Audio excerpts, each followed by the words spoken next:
Good evening, ladies and gentlemen, and welcome to a special Friday night edition of Something Wicked This Way Comes. Did I forget to mute it? I did. I was like, where? I'm getting an echo. Where am I getting an echo from? And it was me. I knew I'd missed something. It's Friday. Yes, I found the echo before I even saw your comment. Wait, no, there's still an echo. It's not me. Is the echo gone, Fire? We'll wait for a second. Anyway, welcome to Friday night Something Wicked. While we're trying to see if we have an audio issue or not. Thank you for joining us. A couple of announcements before we get started. I'm still hearing the echo. Nope, Fire says it's gone. Nope, she says it's Nope, not. it's echoing. All right. I Let's mute one at a time. So we'll start with Keel, and then I'm gonna talk again. Or Tracy could just disappear. It's gonna be one of those nights. I'm gonna throw. She's guilty. Oh, she's back. Hello, what?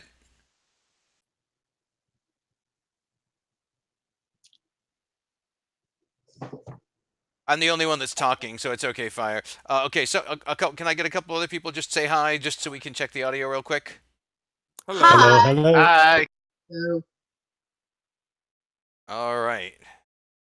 Bye. Uh-oh. You know, we're gonna hop to technical difficulties for a minute so we can see if we can figure out what's going on with Tracy, because she's dropped a few times now. We'll be right back, folks. Or we're back. We'll give it one more go. If she drops out again, we'll switch to technical difficulties. But let's try and get through announcements while Tracy's webcam is having a small aneurysm. So normally Web of Lies on Friday night, but we did a little bit of schedule shuffling to bring you some extra Something Wicked and to give Dungeon Maya or Dragon Maya, depending on what you want the D to stand for, a little bit more time getting into the swing of things with her new job, getting used to a couple new bosses, getting used to being a senior RA, all of that fun stuff. So the Wicked Gang rallied so we wouldn't have a dark night, but the Web Gang, don't worry, you're not getting shortchanged. You're going to appear next Friday and the Friday after. So you're going to get back to back before going back to your every other Friday schedule. So you're not going to lose any episodes. You're just going to have two pushed together. Other exciting news, of course, tomorrow night, season finale of Drunken Dread at Coffee Shop of Horrors. Going to have a couple of giveaways. I would imagine at least one of them is going to be coffee because, coffee shop. Lot of exciting surprises that Billy has planned for us. We're going to find out who was it the adversary? Or I like calling it the big bad. the big bad? Who was the big bad of season 1? We're going to find that out and see whether our heroes can foil the big bad. Spoiler alert, it's Dread. They can't. Someone's going to die. At least one someone. But the question is, will we have more than 4 someones die? How is that possible, you say? Tune in to find out. Uh, then we go on to Monday night for Chosen Family. The party is rallying the troops. Let's see who else they rally. And then on Tuesday, it's Something Wicked This Way Comes. That's right. You don't have to wait too long to find out what happens after tonight. And then on Wednesday, will probably be another Jackbox again. We're going to try and schedule another Fiasco a couple weeks out and see if we can get some more interest going. And if we can't, we'll just play some Jackbox and other video games for a while until the excitement about Fiasco rebuilds, and then we'll put that back into the rotation. And that's what's going on the channel right now. Also, remember, you can find us on Discord. You can find us on Twitch. You can find us on YouTube. Subscribe as many places as you can. Facebook, follow us so that you can help the channel grow, so that you can kind of see what's going on. Oh, a couple of other exciting things. We've realized that this is the 70th stream that we have done since we came online Memorial Day. We've decided we don't know what it is yet, and we'll be happy to accept suggestions in the Discord, but when we get to 100, we are going to do something extra special and spectacular. We don't know what it is. The brains behind the channel are in the behind the bar section throwing ideas around, but we're going to do something really cool for whatever that 100th stream is. And the other thing that came up this past week is we are really close to 150 followers. If we can get to, or when, not if, because we're going to make it, once we get to 150, our very own Reardon and I have been tasked with doing a cooking show on channel as a reward for us getting to 150 followers, with the stipulation that Reardon's job on the cooking show, while helping me, is to drink. That's how he's going to help. And so it's basically going to be Drunk John, quote unquote, assisting Brian while Brian tries to cook one of the recipes that you're always hearing him talk about and tease and tantalize you with food wise. So we'll be taking suggestions for what it is that John and I are going to cook. Maybe that'll be an episode of Fiasco, because whether or not we call it that, that's what it is going to be. All right, that gets the announcements out of the way, and I don't believe I. Oh my gosh, Fire, tier 2 subscription. Thank you so much. Big love out to you. That's her third month in a row with a tier 2. So thank you so much for supporting us. And now, let's get down to tonight's episode. When we last left our heroes, Reg had remembered that he was supposed to go in and meet with Ben and talk about uh, what was going on with the party and how they connected slash related to the events of the explosion of Ben headquarters. Spoiler, they didn't. They showed up and helped. Mr. Brown slash Director Brown chose to believe him, and they are sort of on the same side right now. Kind of uneasy truce, if you will. Um, but a certain amount of trust and collaboration going on there. Meanwhile, Zephyr took Nick clothes shopping and basically bought him the Buckaroo Banzai suit. Uh, when Maya's back to doing art again, we can do a Who Wore It Better. She can draw Nick in the suit, and then we'll put up the picture of Peter Weller, and we'll ask who wore it better. But Nick got all dressed up, but didn't know why. Reg just told him to look fancy.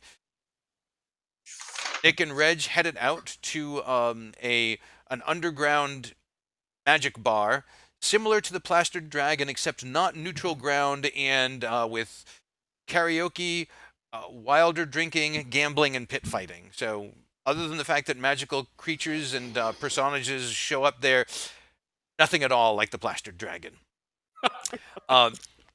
Wherein Nick decided to try the house special, which was called The End of the Rainbow, and ended up with a leprechaun head.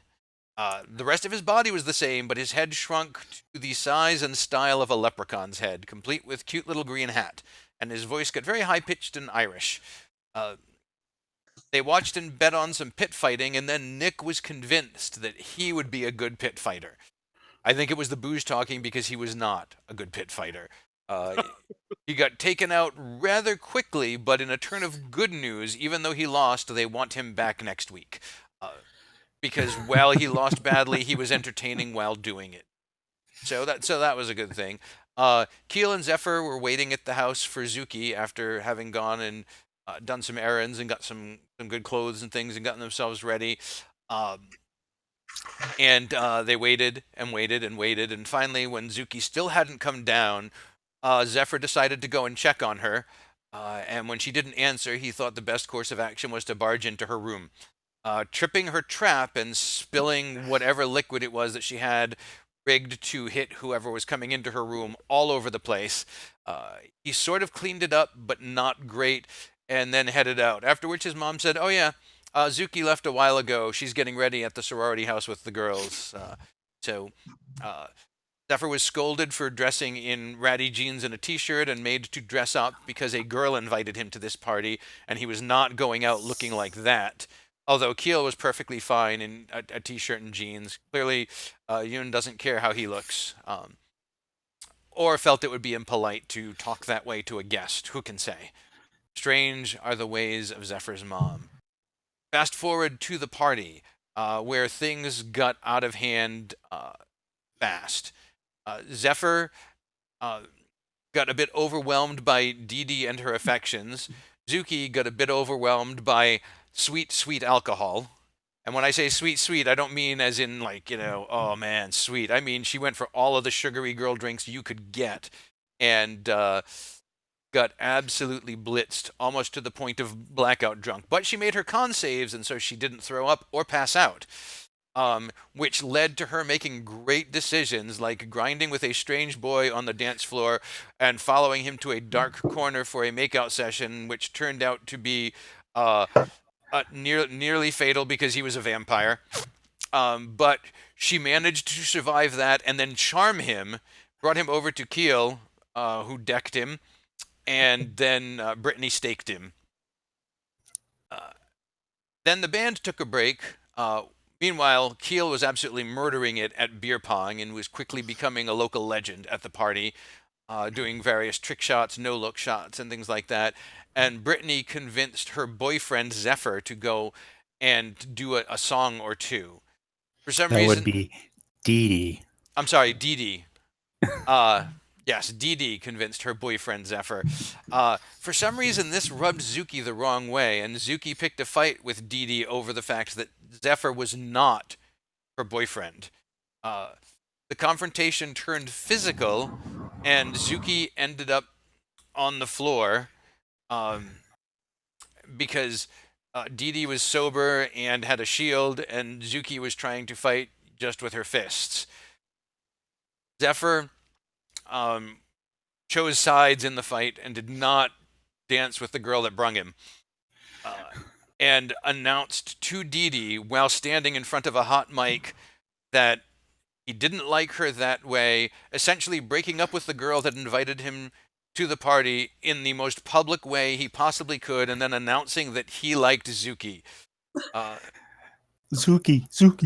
Yes, with which we thought was an echo, but was really just a sample by the DJ for his new dance remix. Before this, Dee Dee had tried to talk to Zuki because she realized that she had caused some kind of conflict and wanted to make amends with her sister. Zuki wanted none of it because she was still wasted and turned into a cockroach and hid. When Dee Dee ran off, Zuki did not follow, and when Brittany told Zephyr it was time for him to go and suggested that Zuki stay, Zuki said that she was going to pass. Then the witches showed up again. Keel, Zuki, and Zephyr each got a question of their own personal witch, getting varying degrees of information about what was going on in their world, and then the three left. Keel, attempting to be the peacemaker, gave the address of the secret headquarters to Brittany and told her to bring Dee Dee by in the morning, and then everything would be smoothed over.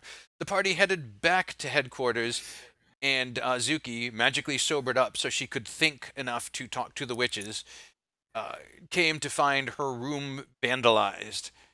And when it turned out to be Zephyr, and he made several feeble excuses explaining his behavior, Zuki ended the conversation by, "Why don't you go tell Dee Dee?" and stormed into her room and slammed the door in Zephyr's face. She had a night's sleep, and Zephyr had a restless night, leaning against the shared wall between their rooms, softly playing his guitar. And then in the morning, Reg was awakened by a knock on the door. It was Brittany and Dee Dee. Brittany looking concerned, Dee Dee looking pissed off. And as Reg turned, a grin on his face, up the stairs and called Zephyr down to face the music, that is where we left our heroes. Quite the recap. So, Zephyr, you have just been called down the stairs. It's well before wake-up time for you.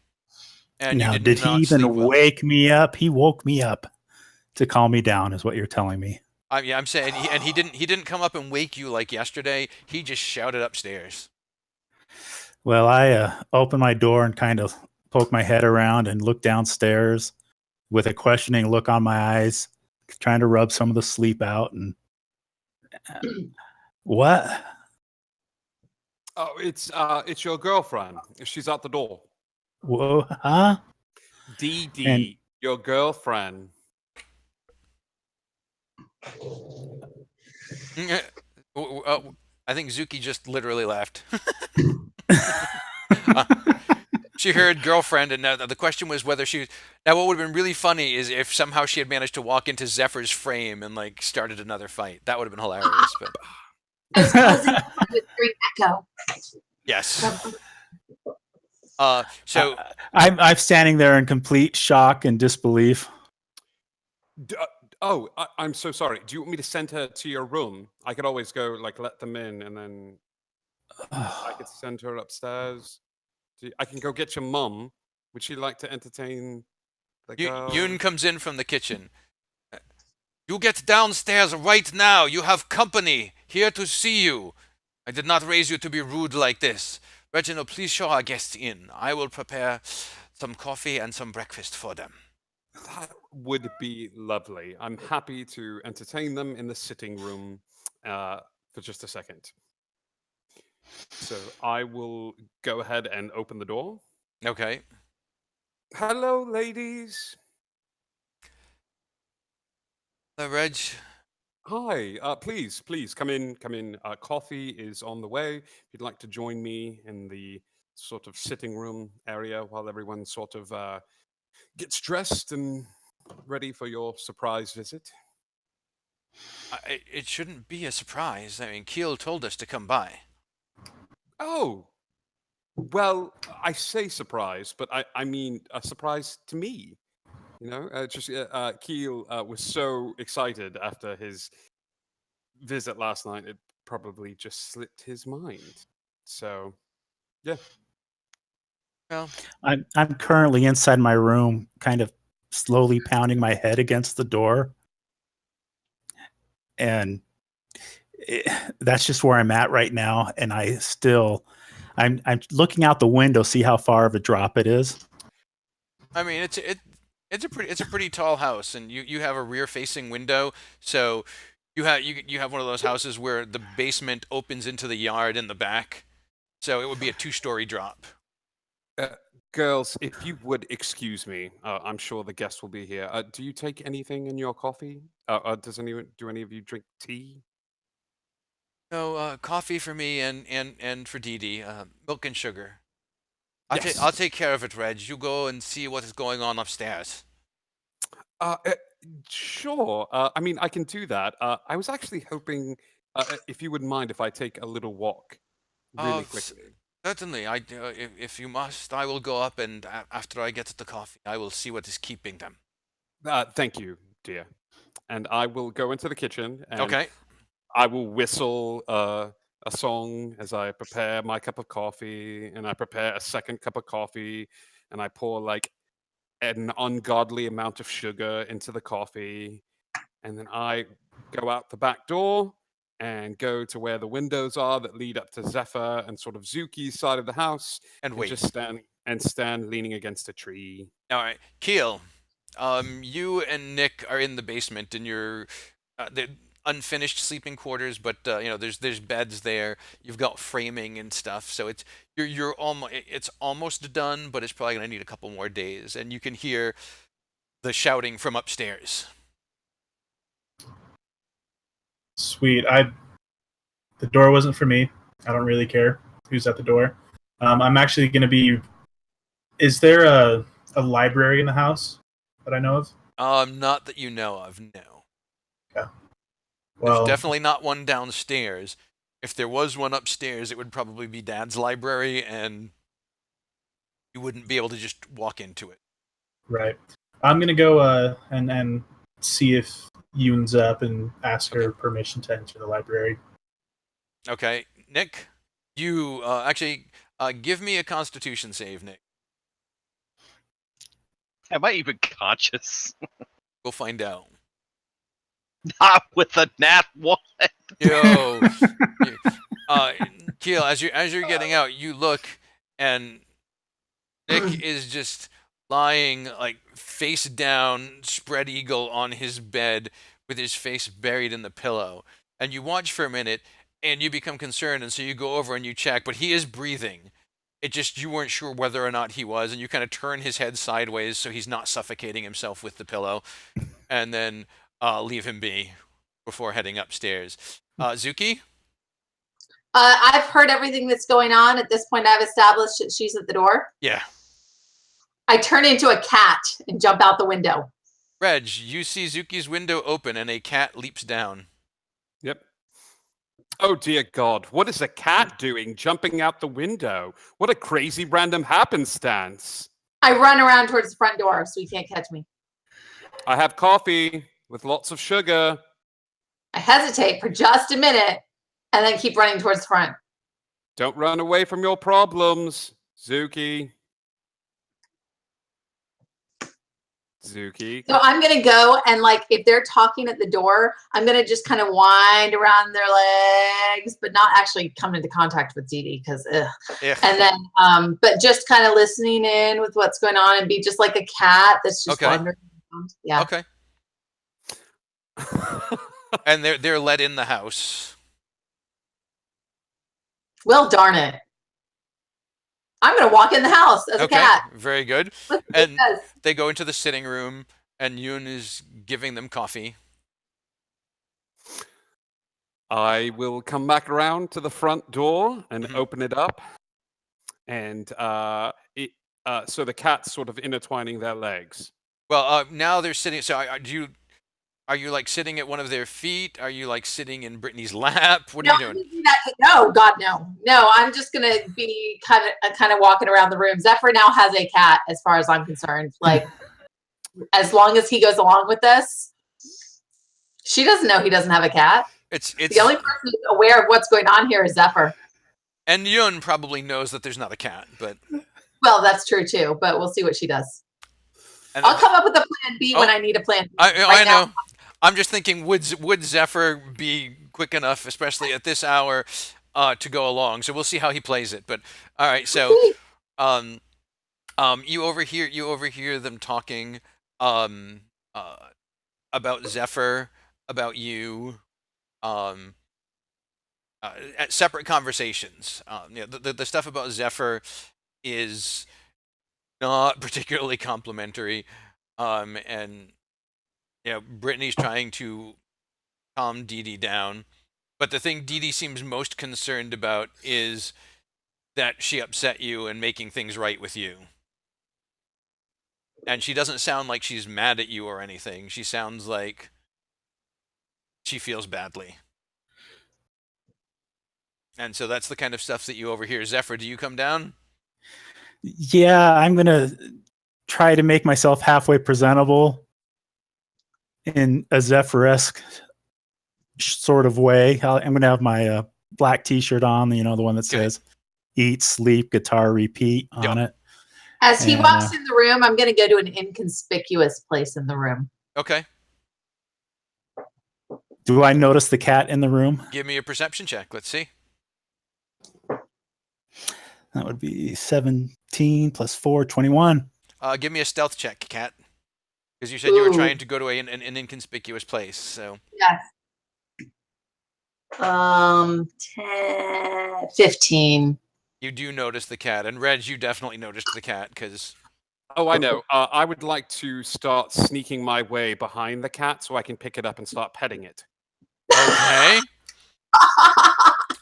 You go ahead. Give me a stealth, and Zuki, give me a perception to see if you notice Reg sneaking his way over to you.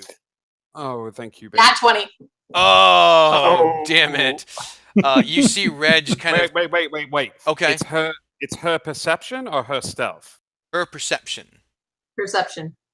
Okay, what is your perception plus a nat 20? Plus 7. 27.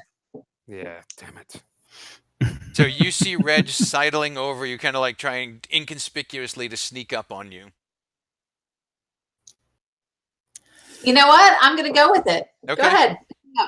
Yep. You see her look like right at you before you get there, and she doesn't bolt out of the way as you pick up the cat and start petting it. Now you notice the cat, Zephyr. And I look at the cat, and I'm barely at the bottom of the stairs and just in total panic mode. I mean, I sit in a lounge chair like a supervillain in a Bond film and just point the cat towards Zephyr. And how do you react, Mr. Zephyr, to this? I walk over to the cat and I pick up the cat And I I jumped out. Oh yeah. The cat leaps out of your hands. and I'm just sitting there, a total look of terror on my face right now. The chair that Reggie sat in, I jump up to the arm and then to the back and just sit with that cat stare, just looking at him.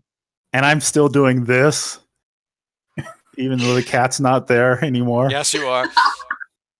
So, Keel, as you come upstairs, you come up to see Zephyr coming down, and you see this whole thing play out, and then you see Brittany in there, and she just looks up, nods at you. Give her a little nod back, and immediately make my way towards the kitchen. And she said, as quickly as as you're possible. walking, she says, "Thanks for inviting us over. Appreciate it." And not gonna respond. Just make my way to the kitchen. Okay. Can we make this any more awkward? I don't think. Oh yes, Well- my mom's still in the house. That's right. Mom will come in and she'll make it worse in a few minutes. Give it time. Or Nick could come up hungover and just like throw up in the middle of the room. That would also probably make it worse. So, girls, I hate to say this, but I actually, everybody came home and kind of zonked out hard last night. So how did both the of them, when you say girls, both of them arch their eyebrows at you like hard enough that it almost makes a noise. uh, would you mind filling me? Like, how did the party go? Girls, Women, young ladies. ladies is fine. Thank you. Are you a boy or a man? Oh, I'm a boy. If I'm hanging out with the boys, I'm not saying I'm hanging out with the men unless I'm doing something else. But I haven't done that in a while. Like, I just the other night said it was boys' night.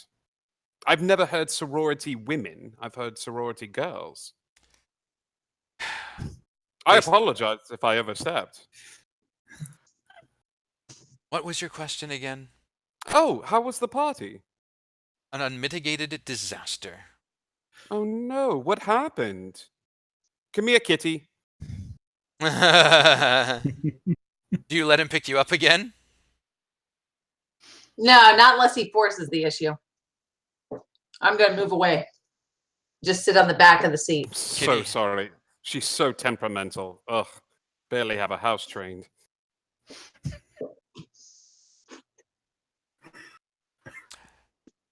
Edie starts to talk and then just like shakes her head. I'll tell him. It's all right. Which part do you want to know about? Do you want to know about the vampire that tried to turn Zuki? Do you want to know about the three witches that showed up? Or Zephyr publicly dumping the girl that invited him to the party and declaring his undying love for Zuki in front of everybody over an open microphone? Oh, or Zuki being so drunk she could barely stand and her taking a swing at Dee Dee. Which of these things did you want to hear about first? All? Is all an option? No, actually, you know what?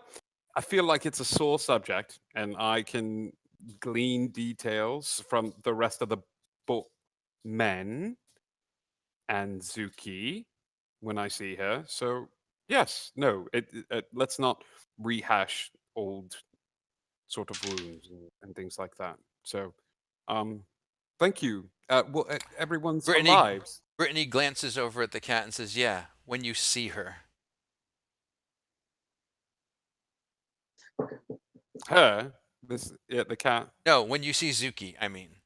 Oh, I was just Yeah. agreeing when you see her. I don't. Where is she anyway? she's around.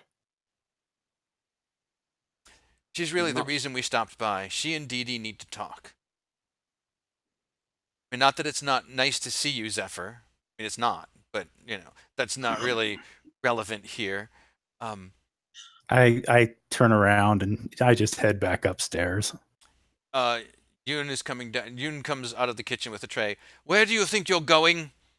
They don't want to talk to me, Mom. I'm gonna go get Zuki. Why I'm don't they gonna go want? get Zuki. Why don't they want to talk to you? It just was. It wasn't my kind of party. It wasn't my fault. Okay, let me go get Zuki. and she like looks up the stairs at you, and as you like retreat up the stairs to Zuki's room, um, and she goes carrying her tray of coffee and pastries, and says, Oh, did I see her carrying those? Yeah. Well, I'm going to reach out and try to grab a pastry on my way up. She slaps your hand. Oh, jeez. Okay, I just retreat up the stairs. When you are ready to come down and to join the party, you can have the refreshments. And she walks in and she, dishes out the treats to everybody there. And Zephyr says it was not his type of party. I know that my son can be socially awkward, but would you care to explain? I am merely concerned for his well-being. Keel, you're like following because you're trying to have a conversation with her because you're trying to ask about the library and all of this is going on. Do you interject at all, or are you going to just wait and see how this plays out? I'm gonna wait and see how this plays out. Is the cat I- still in the room? Yeah, she just retreated out of your reach, but is still like sitting on the edge of the chair, giving dirty looks to everybody like a cat does. Perfect. Now, have I ascertained that the cat is Zuki? No, you have not. So it's just a strange cat. Just a strange cat in your house that Reg seemed comfortable with. I would give you insight at disadvantage since you are up far too early for Zephyr. And in a very stressful situation. That's a 17. That's a 17. All right, I'll say it's dawned on you, that cat probably was, as you're like getting up to Zuki's door, you're realizing, we don't have a cat. And Reg made some pointed comments about the cat. That cat was probably Zuki. Well, I knock on the door anyways, just lightly, and say, Zuki? She does not answer you. I reach down to the doorknob and then quickly pull my hand away, and I go into my bedroom and close the door. Tell me about the layout of this room. Is this what I'm imagining? Like you walk in through the front door and there's a little sitting area? Yeah. So if I were to back my back to the front door and pull out my crossbow, would I be in range of Zuki in cat form? Would you be in range? Yeah. You mean if you wanted to take a shot at her? Yeah, absolutely. Yeah, and if I'm remembering this correctly, if the cat loses all of its hit points, she immediately reverts back into human form, correct? Yes, you are correct. Wonderful. Wow. Wonderful. Oh my god. Cool. So I will take out the hand crossbow and I will make Zuki, I will give you insight at disadvantage. To see if you can figure out what it is that he might be up to, because it's Reg. He is sauntering over. 13. Reg, give me a deception to see how casually you saunter. Oh god. Oh, it's gonna be close. What did you get? 13, she said. I got an 11. So you see him kind of get up and casually walking toward the front door, but because he's like trying to do all of these calculations in his head and make sure that he can do what he wants, you kind of see his hands twitch a little bit as he gets to the door. Behind the chair. So she jumps down behind the chair as you turn around. What do you mean you jump behind the chair? Like, because the back of the chair is between, like the chair is between the door and where I am now, right? Oh. Like I have the chair between us. So you're hanging on the back or you're underneath the chair? No, I'm like I'm on the floor behind the chair. Even better.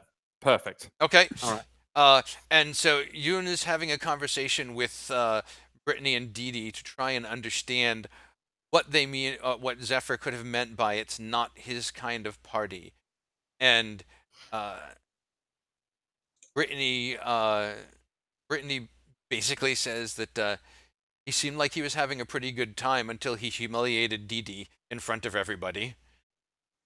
And you guys all see Yoon's face get really dark I mean, it's like for a tiny Asian woman, she looks like she could take on every single one of you right now, and nobody wants to. And she walks out the room, and she doesn't shout. She just walks calmly up the steps. What are you guys doing I'm while this is going on? so Are dead. there like two double doors that lead into this room? Yeah, it would be French doors. Cool. And so the only two people in the room at the moment are Brittany, Dee Dee, and And Kitizuki. Kitizuki. I will load a message into my crossbow since Zuki is hiding from me behind the chair, and I will send one to Brittany that says, Zuki is indeed the cat. If you leave the room, we'll close the doors, and the two of them can hash this out." Oh. So, you can't see this because you're hiding behind the chair so as to not be targeted by Reg, and Dee Dee tenses up a little bit when the message hits her because it startles her, and Dee Dee, "Are you all right?" "Yeah, I'm fine. I'm fine. Sorry, just I got startled for a second. I think my phone went off. I want to go check and see if we have a case or something. I'll be right back." And she gets up and walks out and closes the French doors and goes, click. And she says to Reg, "So what do we do now? Just wait?" Yeah. I will. Or we could do this. I take my shoe off and I put it in my hand, and I will stand by the door and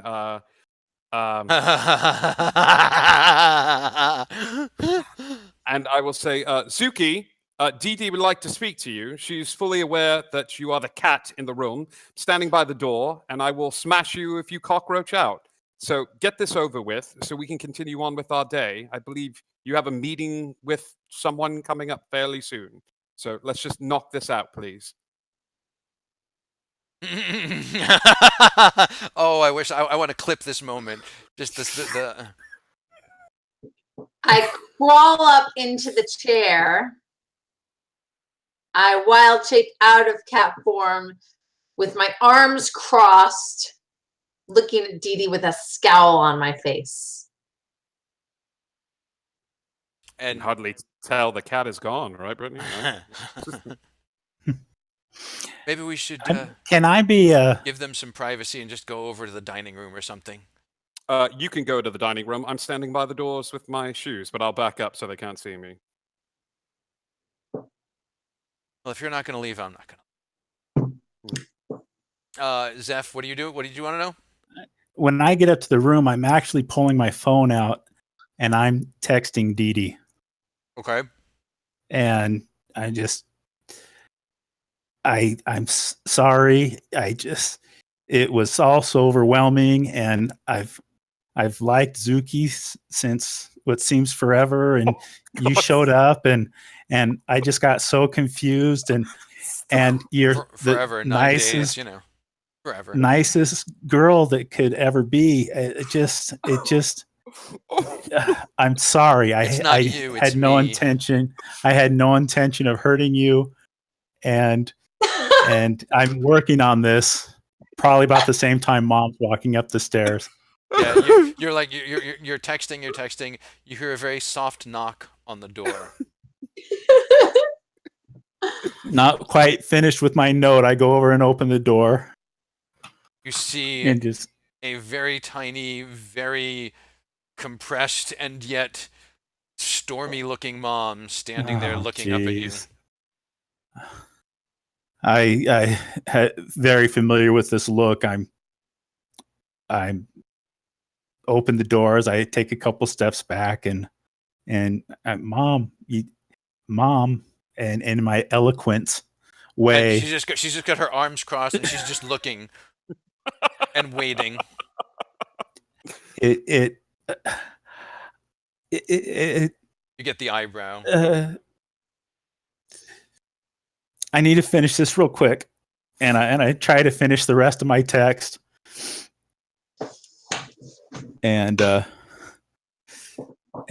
I go to hit send. Okay. And so I've sent the text, and I go, she came on to me so fast. And I actually start crying a little bit.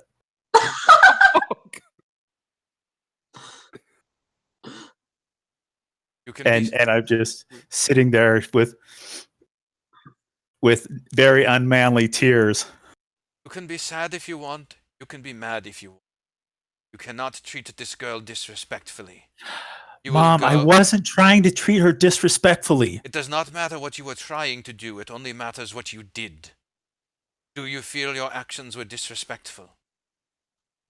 Not like they're saying they were. No, she was attacking me almost. I friend didn't know what. says you humiliated her in front of all of her friends. It wasn't my fault the mic was on. I wasn't trying to do it in front of a microphone. I wasn't trying to humiliate. I was in full panic mode.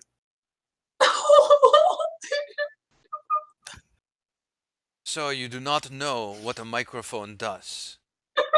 Why were you in front of a microphone? She was beating up my girlfriend. She had kissed me like 3 times. Who is your And it was- girlfriend? Well, not my girlfriend. She's a friend. Zephyr, What? Stop What? it. Stop it right now. I already apologized. I don't know what else to do. Did you? I did.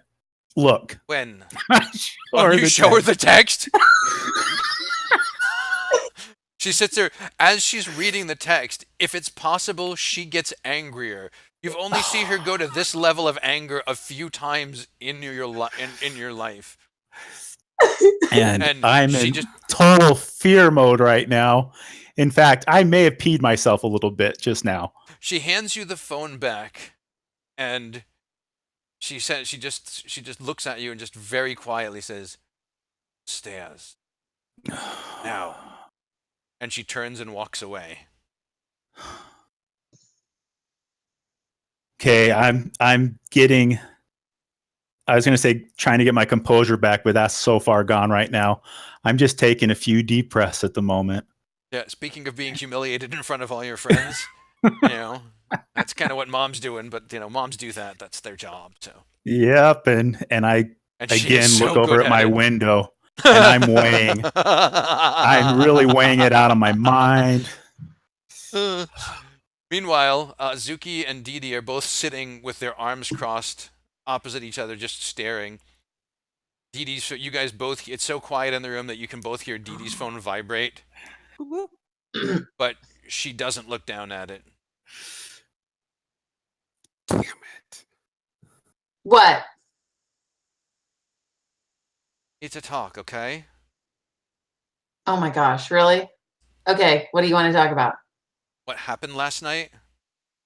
You went full on mental and then took a swing at me, and if something is wrong, we need to talk about it because Oh my gosh, I'm so sorry. You got super possessive of someone you just met that happens to be a friend of mine. So I just got protective of my friend.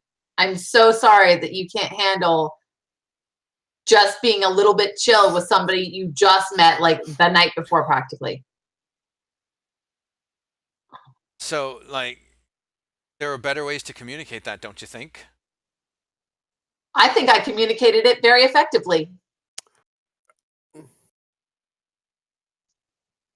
Look, we're a team, right? We were going to work together. We got to figure out how to talk together, okay? If you're going to be one of the sisters of Mu Eta Iota, you got to talk to us. If I do something that bothers you, you got to tell me. And you got to tell me in a way that's not taking a shot at my back. Oh, no, it was your face. Sorry. But I did talk to you. Well, your aim is really bad. Maybe fighting's not your thing. I mean, and that's okay I'm because sorry. Do you want a rematch? Brittany says you have other skills, so and that cat thing was super cool. Oh my god. Oh my god. If we need to do this as a rematch, we can. I mean, you were at a bit of an advantage last night, but that's cool. If you don't think I'm a good enough fighter, apparently you don't need my skills. Look, I'm not trying to pick a fight with you. Oh, it just sounded like it. My misunderstanding. Okay, I'm not the one that came out hot here, okay? Like, you're not even willing to acknowledge that you could have handled it better last night. You think that everything you did was just perfect and fine. And while, yeah, I may have gone a bit overboard. What can I say? He's really nice. He's sweet. I like him. Don't meet many guys like that. And excuse me for getting excited. Yeah. Okay. So 2 separate issues here. Do you want my skills as a fighter or not? Yes. No. Really simple question, really simple answer. Aside from that, the social thing, we can do the girly talk thing, but it's not going to last really long. I don't really do that. It's not fun. I'm not super interested in that. So why don't we keep the 2 things separate? Do you want me as a fighter or do you not want me as a fighter? Do you think I have skills or not? Brittany thinks you have skills, and so I think you have skills. Great. So we're in agreement. I haven't seen you fight, so I don't know what those skills are yet, but I trust Brittany. Awesome. So we're a team. Are we? You call me if you need help. I'll call you if I need help. You stop messing with the emotions of my friends. Didn't think I was messing with the emotions of your friends.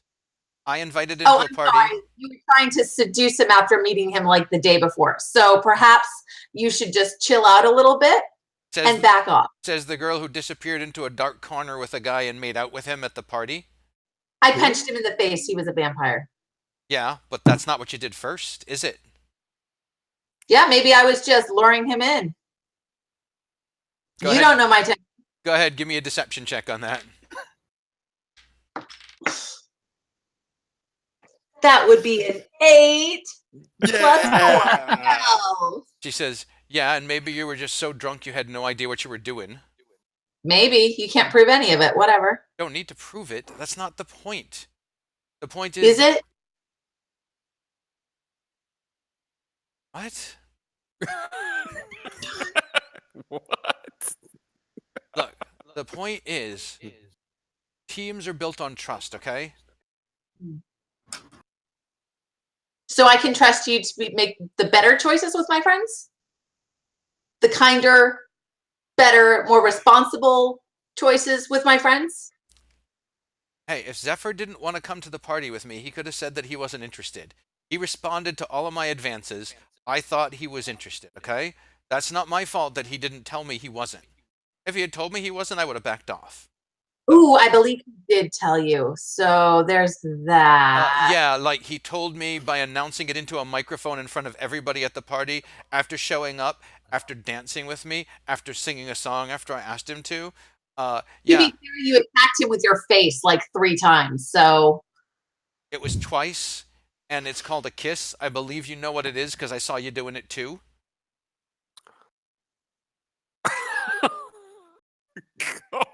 Look, I'm not trying to say that I was completely right here. I'm just saying that you might want to slow your roll a little bit.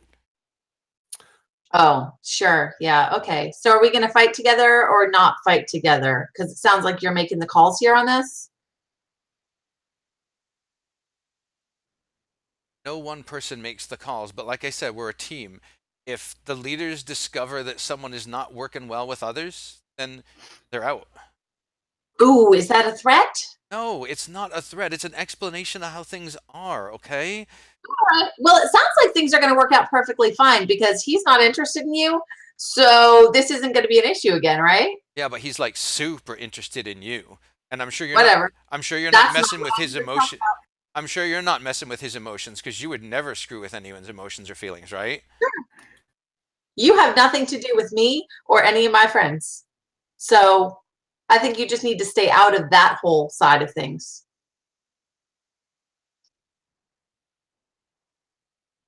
I see. All right, like I tried. I really tried. I wanted to make amends. I wanted to try and patch things up with you, but you don't seem like interested in having friends.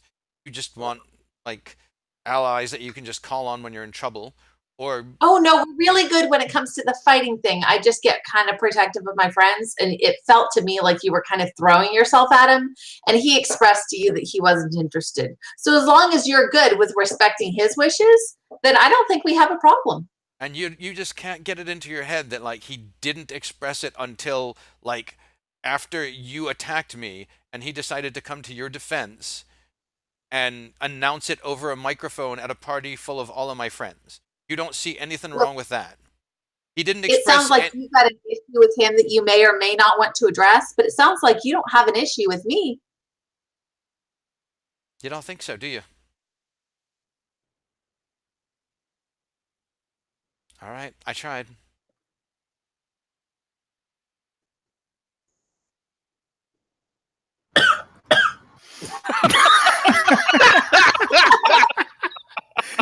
What nobody Like watching noticed Mom. is Kill is actually sitting in the corner of the room, eating a pastry and drinking his coffee. Keel's like, Easy. I think I should go. I Like should go." watching Mom and Dad fight. Yeah, Keel is like the guy that like was like sitting in the room unnoticed, was getting up to go, and then it was too late, and he's like, "Do I stay? Do I go? Do I stay? Maybe no. If I stay really still, no one will notice me." Keel is Drax in Guardians of the Galaxy. Yeah. Like, Imperceptible. That's right. I am invisible. How long have you been standing there? The whole time. Whole time. So there's more uncomfortable staring between Zuki and Dee Dee. Look at Did you want to And talk now to Zephyr Keel. before you left? Did I want to talk to Zephyr? Yeah, did you want to talk to Zephyr before you left? Because it sounds like you guys have some stuff to work out. You're not quite clear on where you guys stand. Oh no, I'm clear on where I stand. Oh, okay, cool. Oh, who did we lose this time? You lost Billy. This time we lost Billy. Billy, Bo Billy. No, but he's already just about back. I'm clear on where I stand with him. Oh, okay, cool. Is there anything else I can help you with? You say that like you helped with anything to begin with. Oh, where did I not help? Did you have a question for me? Well, let's see. You didn't help because you were just a total bitch. And I guess that's Oh. how you're gonna be, and that's fine. Damn, son. And Were you looking for me to apologize for hitting you? Because honestly, I shouldn't have hit you. I should have just used my words. So I apologize for hitting you. Were you looking for something beyond that? I was looking for us to talk this out so we could try and get to a better place together. So like you could understand where I was coming from and I could understand where you were coming from. And Go ahead and maybe tell me where you were coming from. and maybe we could try to be friends out of this, but clearly you don't want friends. Like I said, you just want people to call on when you need them or to be called on to make a few bucks when you need them. And that's what you want, and that's fine. Friendship happens over a long period of time. I haven't really known you for any period of time. So perhaps in the future we'll be friends, but that's not something that's going to happen in the next 30 minutes. So Because you're like, welcome to tell me anything you'd like to share. But friendship to me is a lot more than let's do some sort of pinky promise and, go braid each other's hair. it starts with being kind, but if that's not your thing, that's fine. You clearly have other places you'd rather be, so just go. Oh, I live here right now. Sorry. Well, then I guess we're both gonna sit here and wait for Zephyr. That should be fun. Oh, did you want me to go get him for you? And like you look I and you thought see you were done. you I look- didn't realize you. and you see Talk to him. Zephyr standing awkwardly outside the French doors, looking miserable, Zephyr, Dee Dee wants to talk and to you. like he's been crying. I wiped my eyes. Uh huh. Yeah, that took care of it. That's just fine. It's And Visine. It's bad Visine. and Brittany and Reg are kind of awkwardly standing back from him a little bit. Reg Go holding ahead and- shoes in both hands. Go ahead in, Zephyr. I look back at Reg with just complete pleading in my eyes. Probably a slight tinge of green. Oh, God. Oh, that's probably effective on me. Shit. And as he's sitting there, I do turn back towards the door and start reaching to pull it open. Oh God. I'll put my shoes on. And I'm walking in, and Edie is glaring daggers at you. and I walk over to the Reggie's chair, and I plop down inside it. And Actually, no, that's where Zuki is sitting.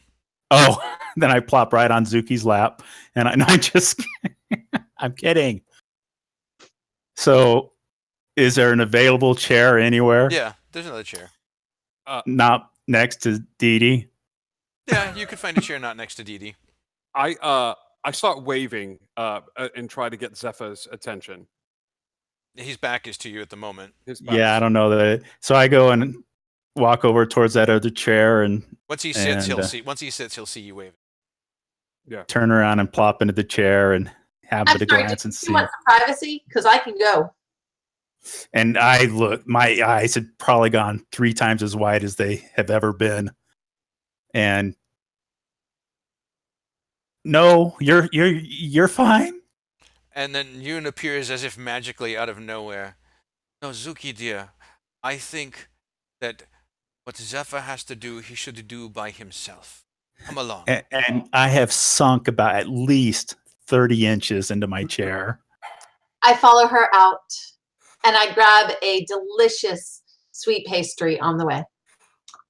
And she gets you a coffee, like extra sweet, the way you like it. And I give her just the most charming smile I can muster, and I say thank you so much. Because Yoon It's really sweet of you. Yoon didn't see any of this and can't believe anything bad of Zuki. So as far as she's concerned, you are absolutely innocent in this. Is there an angle? Is there an angle that I can get on where Zephyr is sitting? That. Yeah, I know what you're asking. Yeah, that Dee Dee doesn't see. Yeah, I'm gonna Yeah. try to Cyrano this because he's in such a bad place. Okay. All right. Yeah. Dee Dee has her arms crossed and she's just staring daggers at you. I mean, if she was a snake, there would be venom dripping off of her fangs right now. Dee Dee, You what? I'll aim a shot and take it at Zephyr, and it says, "Zephyr, this is Reggie. Repeat after me." And okay. Is he mouthing this? Am I reading his lips? He has a crossbow that can send messages. Oh, that are undetectable. Okay. And so you go to take. I'm trying not to look at Reggie, but you go to take your next shot, and it goes off target because Brittany slaps the crossbow. What the hell? Doing? I'm trying to help the young teenage boy in there that is obviously emotionally distraught. Yes, well, he got himself into this mess. It's going to be good for him to get himself out of it because maybe he won't do it again. Well, if we're going to use logic, then that's fine. I didn't know we were using logic. You're right. You're right, of course. Let's just go sit down, give him privacy. You don't need to. You don't need to smash the cockroach anymore. You have to understand. The two of them have so much heart that sometimes it leaks out. Like their passions are what gives them strength. And so, please, The two of who? Zephyr and Zuki. It's the same reason you want Zuki, that fire, is the same reason she's arguing with your friend. So I know it's hard, but try to explain that to her in the quiet moment right after Zuki inevitably breaks her nose. I don't think that would go well. No, I'll try and talk. I'll try and talk to Zuki, but not today. Thank you, Britt. This is nothing good. I don't know where her head is today, but not. This is not the Zuki that I'm used to. Welcome to actual Zuki. Let's go get you some coffee, and we'll let the two of them hash it out alone. Meantime, Keel, you basically keep walking up to Yoon, who keeps walking away, and then like the couple of times where you have a moment, you see the look on her face, and you're like, I'm gonna wait over here. Maybe the storm will pass in 5 minutes. And now, as Reg and Brittany go into a different room and sit down, like at the dining room table with Zuki, are you at the dining room table? Sure. Sit at the dining room table with Zuki. You see Yoon, after making sure everyone's taken care of, go and position herself where Zephyr can see her and Dee Dee cannot, and she's just standing there with her arms crossed, scowling at him. Yeah, no. Keel's gonna let Yoon do her thing, and he's gonna go join everybody else at the dining room table. All right. So we've got a little breakfast party going. All right, Zephyr, all you, man. Okay, and I happen to catch my mother's eye, I'm assuming. Oh yeah. And I get up out of my chair and I walk over to the doors and I actually close both the doors. Oh, they're French doors. They have windows in them. I don't care. I'm Okay. closing them. That's fine. And so, and are there shutters or shades on them? No. Oh, you're killing me, Smalls. And I turn around. Now, is Dee Dee sitting on a couch? She's sitting on a chair. All right. I go and I bring my chair and I drag it a little closer to her. Okay. And I sit down in front of her. And I said, Dee Dee. Hang on just a second. That's Dee Dee saying that? Yeah. And she pulls out her phone. Have I had enough of an opportunity to to excuse myself from the room to go to the bathroom and turn into a cockroach when nobody can see me and crawl under the door and listen in? I would say not just yet, because like this has all been pretty quick. So you pretty much just sat down. Okay. Can you let me know when I get there? If you excuse, I mean, you could excuse yourself right now to go to the bathroom. Sure. Absolutely. Okay. Done. Okay. And she says, hang on just a second. I want to hear what you have to say, but I got like a text before when like Zuki was talking to me, and I didn't want to interrupt because I thought maybe she and I would connect, but I was wrong. I should have just text. And as she goes to bring up the phone, I put my hand over it and I said, the text was from me. And I probably didn't express myself well in the text that I sent. Can you just hear me out? Puts the phone back in her pocket. Go on. I'm an idiot. Okay. All right, we can agree about that. And I'm doing everything I can to remember Reggie's advice to me before I went out on the porch with Zuki, and just going through it.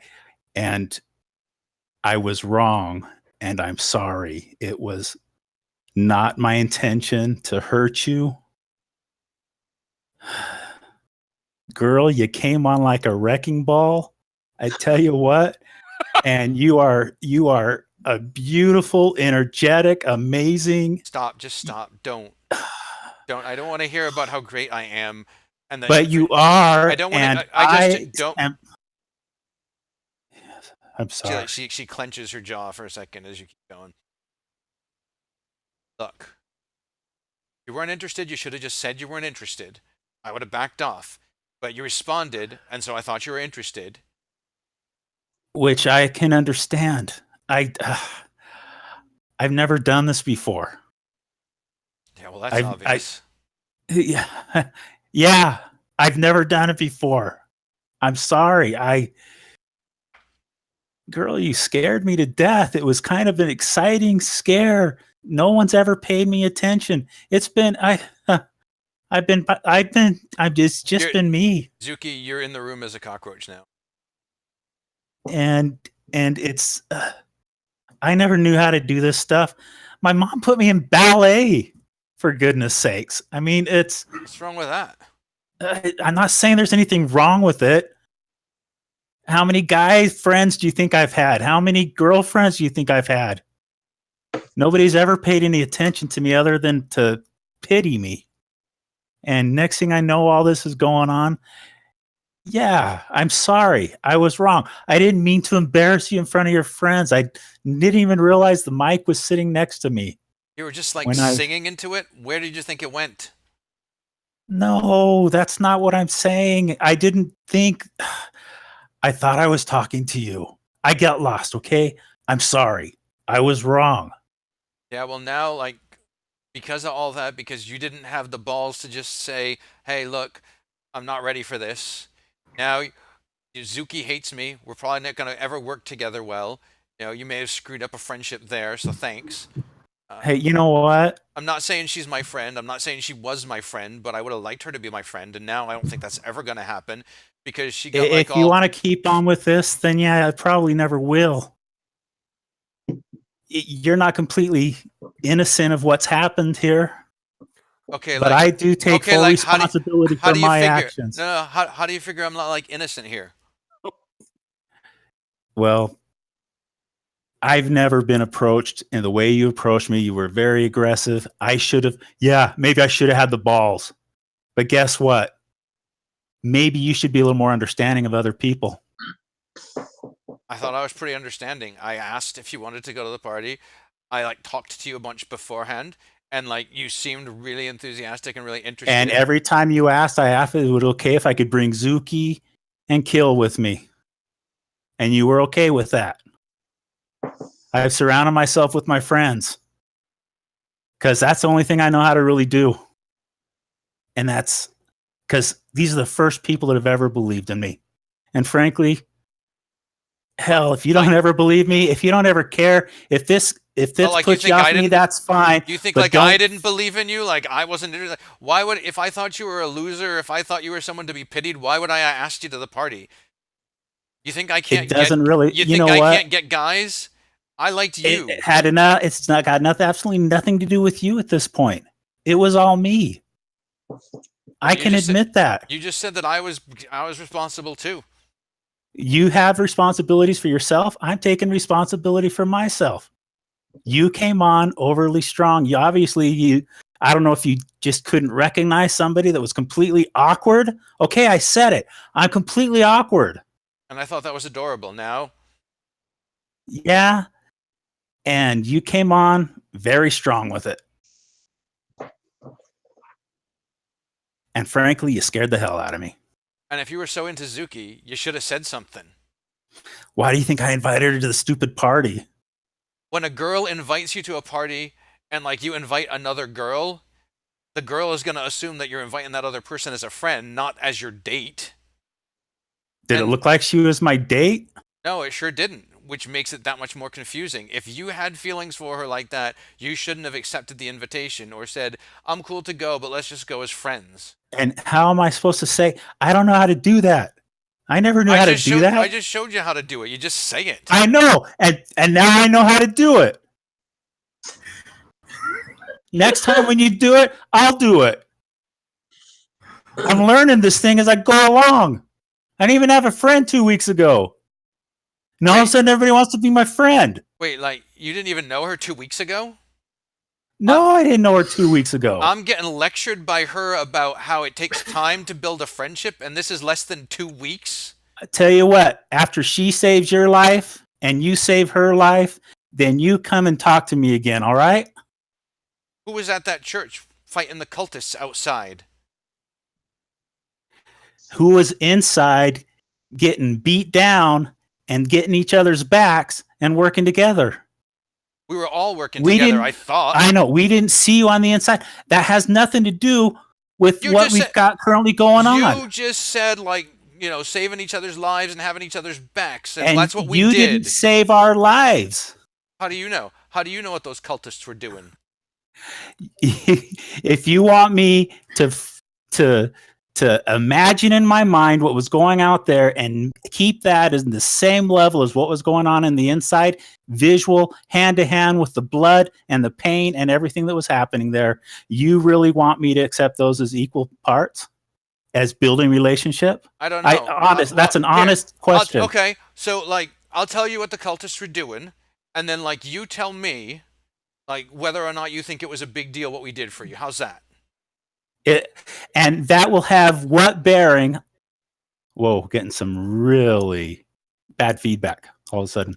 If that has any bearing on what has gone up to now, you really think that's where this is going? I'm just trying to respond to what you're saying to me. You keep saying stuff like, well, you know, friendship takes time, and like, well, you know, this person saved my life, and I keep showing you examples of how that's bullshit. And then you go, oh, that has nothing to do with it. So make up your mind. Is it important or is it not important? How is our saving each other's lives and being there for each other day after day after day bullshit? I didn't say that was bullshit. I said I had an example of us trying to do the same for you and trying to build that same kind of relationship. And you're saying that we didn't do it, that there's no basis there. That's not what I said. And now Sure sounded like you need to take a breath. And you need to be understanding of what other people have gone through. I'm sorry, but Yeah, you're I'm such not a in the wrong on this. You're such a tragic hero, Zephyr. And that just shows me the level that you want to play this at. And frankly, I take responsibility for what happened that evening. I apologize for having led you on and have embarrassed you in front of your friends. I take full responsibility for that. And that's where I'm leaving it. And if that's not good enough for you... And are you going to come by the house, and are you going to apologize to everyone else and tell them what kind of a jerk you were? And are you going to talk to Zuki and tell her that you were in the wrong? Dee Dee, I've apologized to you. If I need to apologize to anybody else, then I will take care of that. If you want to continue acting... And I'm like asking you, I am telling you, she smacks you across the face. And I believe that's exactly where we need to leave this conversation. And I wish you luck in the future. Goodbye. She smacks you across the face before you can finish saying any of that. Oh my God. And I continue and finish my sentence. You don't, because you take 2 points of damage. Oh my God. Initiative! Having taken the 2 points of damage... I need you to make a con save. What? 14 plus 0. That would be 14. You are stunned. Okay. She used her wayward fist. She used a stunning strike. She spent a key point and used a stunning strike to shut you up. She's Okay. a monk. Yeah, she is. Then I stand there, stunned. How long am I stunned for? Just around. Okay. She's a stunner. And while you're stunned, she says, "Now you listen to me. I am the person who was wronged here, and so like if I say what I think I need for you to make amends, you don't get to tell me that I can't feel that way." After my 6 seconds, I reach up and wipe the blood off my lip. You got my apology. And I turn around and walk out the door. Ooh. Mom is blocking the doorway. Don't stop on the road. Mother, you can move out of my way now. I have done all I can in this regard. I have acted honorably, and I have apologized for my actions. Zephyr. Now, if you will please step aside, Mother. And have you made amends to this woman? I have done all in my power to make amends. And if I ask her, will she say you have made amends? And I reach down and I hug my mom and I do the little rotate thing and I go to the other side and I walk into the kitchen. So anyway, I was thinking we could start playing D&D. You know, I used to play it in college a lot. I wouldn't mind DMing, and we could all pick characters.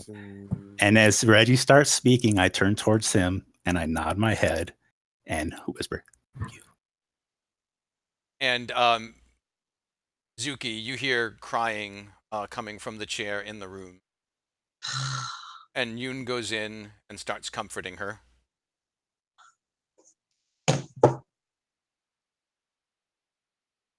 I'm not gonna do anything right now. Okay.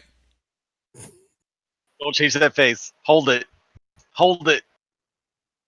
Tighter. Screenshot. Oh, God. We'll just clip it later. It's fine, Nick. Yeah, I'm not doing anything. That's fine.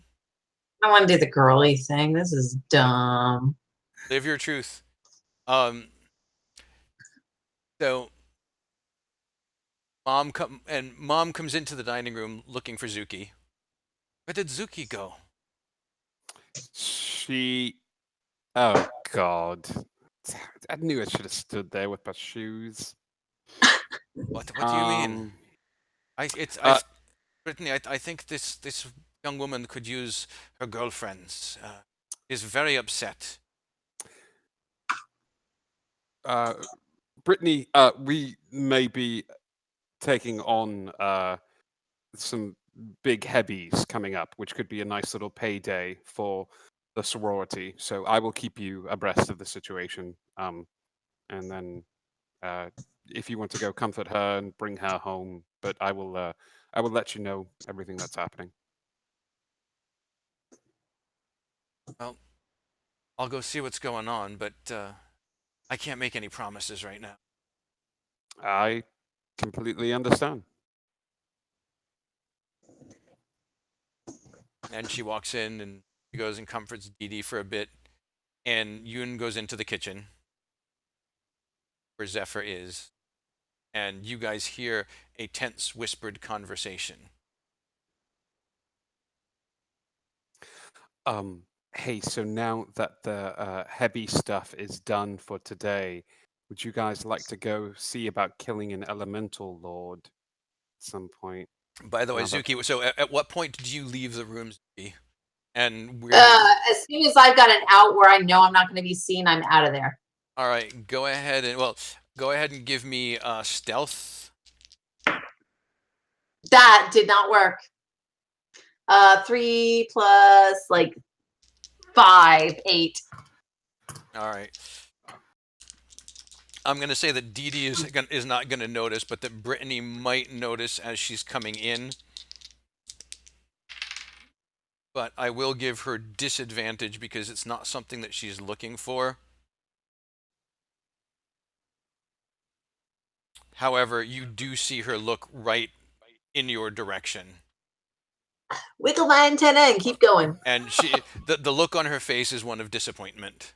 She's not mad, just disappointed. You know, it sucks to be her. It's way worse. And Zephyr, your Keep mom. going.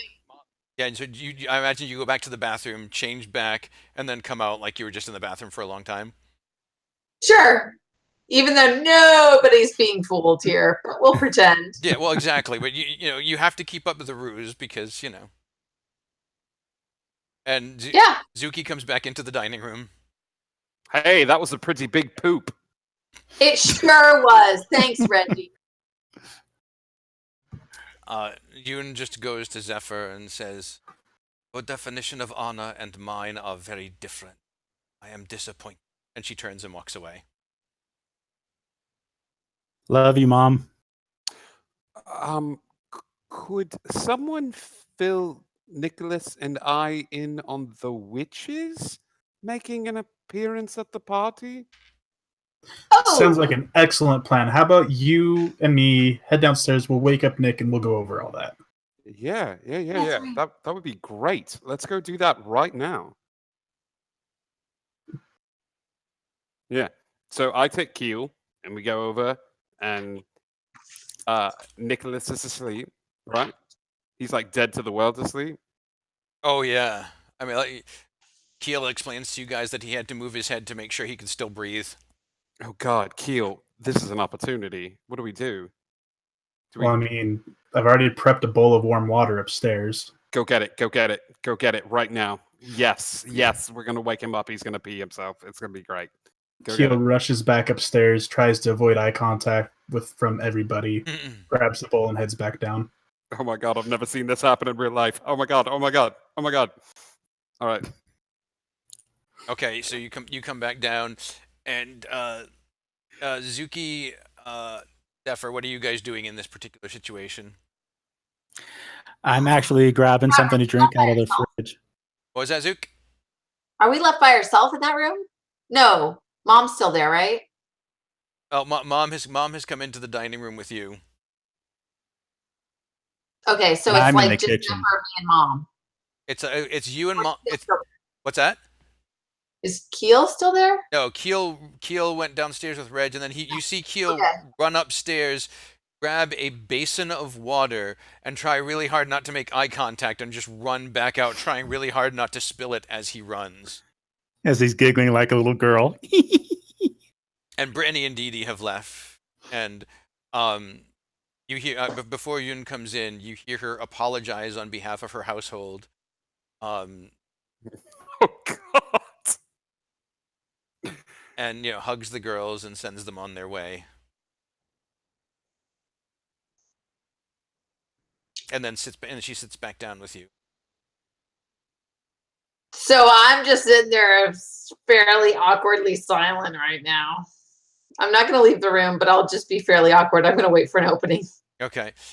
And Yun says, "May we speak for a moment, Zuki?" Sure. And we'll find out what wants to speak to you about after we deal with the basin. But Zephyr, what are you doing? I'm actually grabbing a drink, and I'm heading out the back doors. I'm going to go work on my motorcycle for a bit. Okay. Then you will not not hear the conversation, which is perfect. I will not hear the conversation. Zuki's stuck in another emotional conversation, and we're making someone pee themselves. This is great. All right, so you guys go downstairs, and you like just. So how do you do this? How do you want to do this? I'm gonna defer to Keel here. And, Well, the brief time I was in the police academy, we had played this trick on a couple of the other recruits. So okay. very familiar with how it works. Okay. Dip his left hand slightly into the warm water, and then in his right hand, we're going to put a little bit of shaving cream in there and tickle his nose. Got it. So he slaps himself. Okay. Hopefully he won't wake up from that. All right. So let's see. So first con save to resist the nose tickling.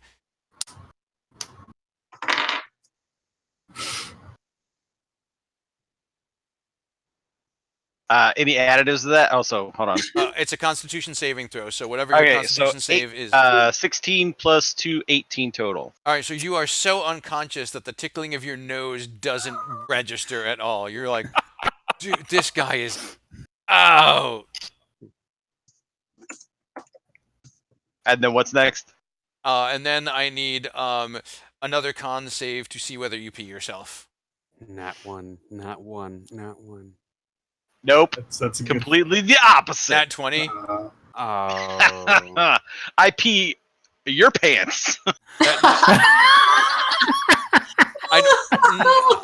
That's not. No. That's not. That's not how that works. No, you actually poop yourself. That's what happens on the Nat 20. Myself. A brown stain. So again, his central nervous system is so repressed right now that the signals aren't even traveling about the water. You're like waiting, and you're watching, and like the shaving cream doesn't do anything. Ugh. And he's not wetting himself, and it's like, now what?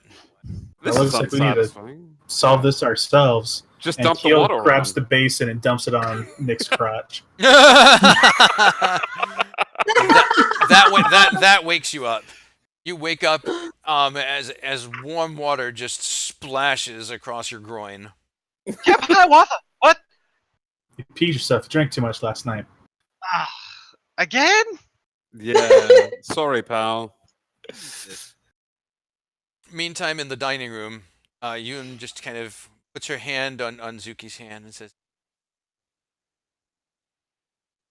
"I am grateful that Zephyr has friends like you. I fear he does not know much about personal relationships.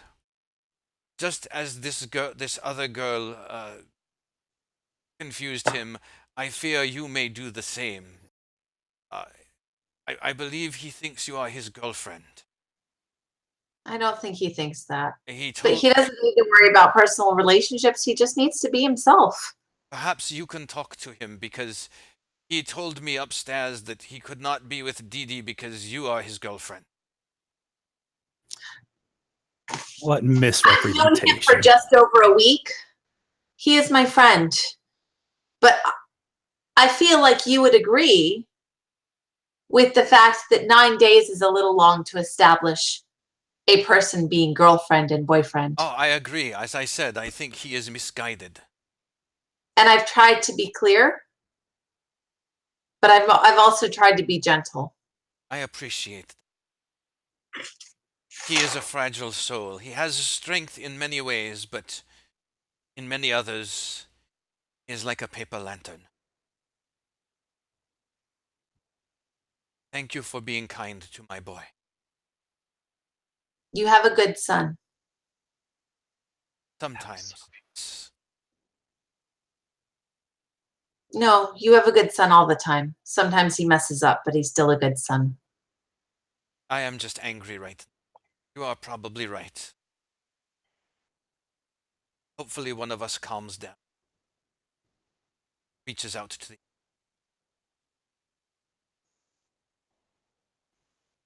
We shall see.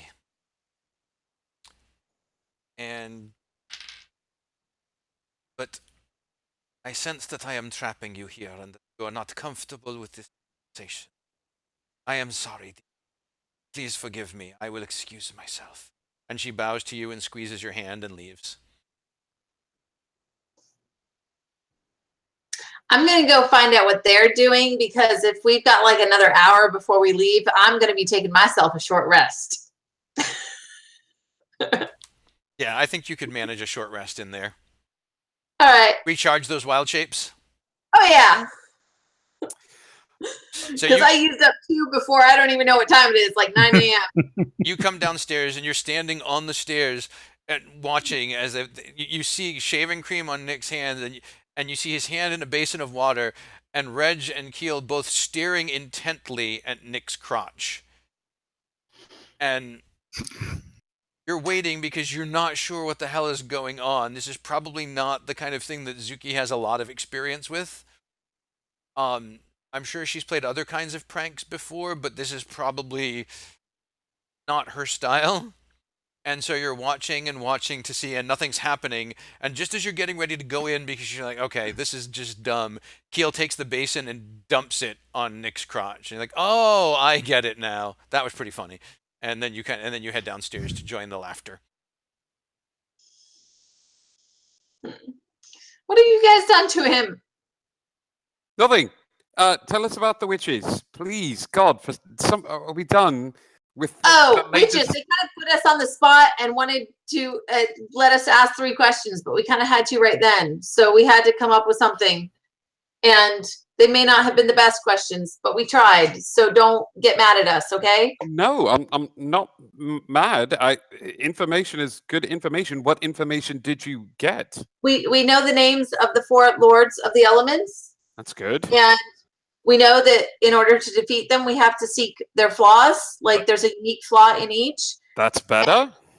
The other thing that we know is that love is the answer to saving my mom, because of course love is the answer and whatever. So the other 2 things are probably better, because the third one is bullshit. Yeah, the third one is bullshit, but the first 2, those are amazing. I love it. Okay, so once we know the name of something, that gives us something to work on. We just have to find sort of the fatal flaw in it, or find something that it's susceptible to. That's wonderful. Good job, Zuki, Zephyr. Yeah, Keel, good job. Yeah, no, the party was good though. I enjoyed myself. Oh, good. That's good. Oh, it was great. We killed the vampire.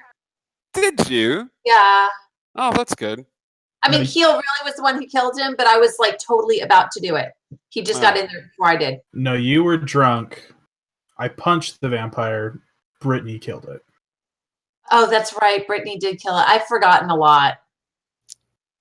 Oh, well, a cool story. About someone else killing a vampire. Why don't I charmed it. That was really cool.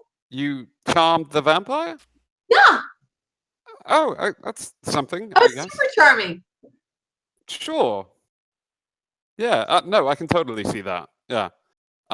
So let's do a little research then, figure out, because I would like to get this taken care of today, or at least tool around and see if we can find some more of those breaches using the crystal here. We only have a limited amount of time before we need to bring that back. You know, I would like Do that.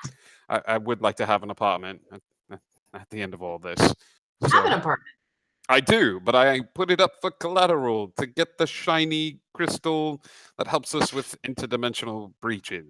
So Oh, I forgot that part. yeah, it's okay. You were busy charming vampires. So It happens. um I charmed a werewolf, charmed a vampire. I don't know. There's probably like a trifecta there somewhere. I'm just not sure who the third is. werewolf, vampire, zombie? Maybe zombie? Ooh, maybe. Yeah. We'll tell you what. We'll just see who we run into, and I'll charm them. Mummy. It's a mummy. It's a mummy. It's Ooh, a mummy. okay. All right. Zephyr's Who- mummy. You did it. You did it. Brian, who would know about if we knew something's name, like if we knew the Lord of Stone, we know he's situated here in Boston, correct? Mhm. Yeah. And we know that each one has a weakness now. Who out of the litany of NPCs that you have graced this fine group with would Reginald go to in Mikey. order to Absolutely, Mikey Mikey. B? Oh God, Good. I don't want to force it, but yes, Carl, I was hoping you would say that. It would absolutely be Mikey B. Keel, could you text your mum and ask her if she has any cupcakes Yeah. or any baked goods whatsoever? We'll swing by her place, give her a big hug, and then we will go from there. Go see Mikey and find out what we can do to kill the Lord of Stone. Okay. Yeah. So, you by the way, you notice that Zephyr is not amongst you at the moment. Oh God, where's Zephyr? I'll run and get him. Are you sure? Sure. Yeah, why not? Try not to charm him on your way there. Ah. Okay. Meanwhile, Zephyr, you are in the garage with your motorcycle, and as you walk out there, you hear a sound behind you. Okay, I turn to look behind me. It is your dad's business partner in his fancy business suit.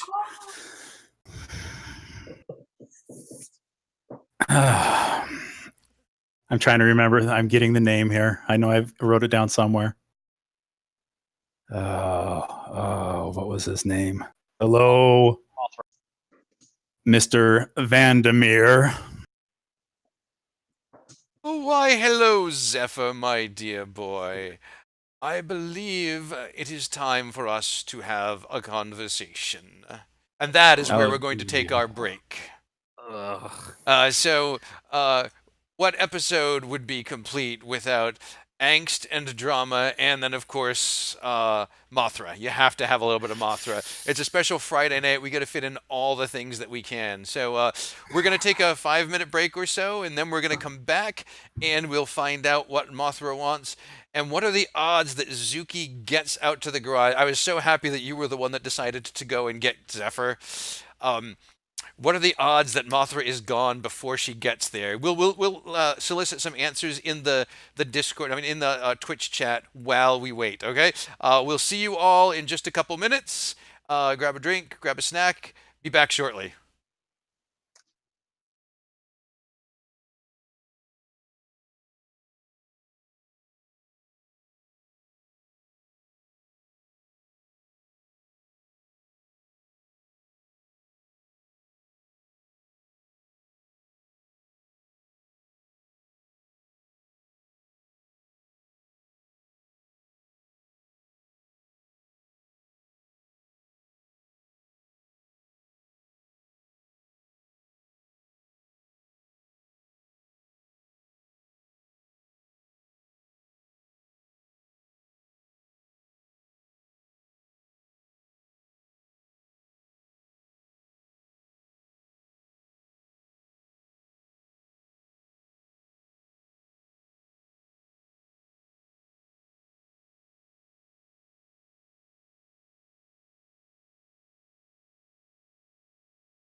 Welcome back, everybody. Before the break, we what?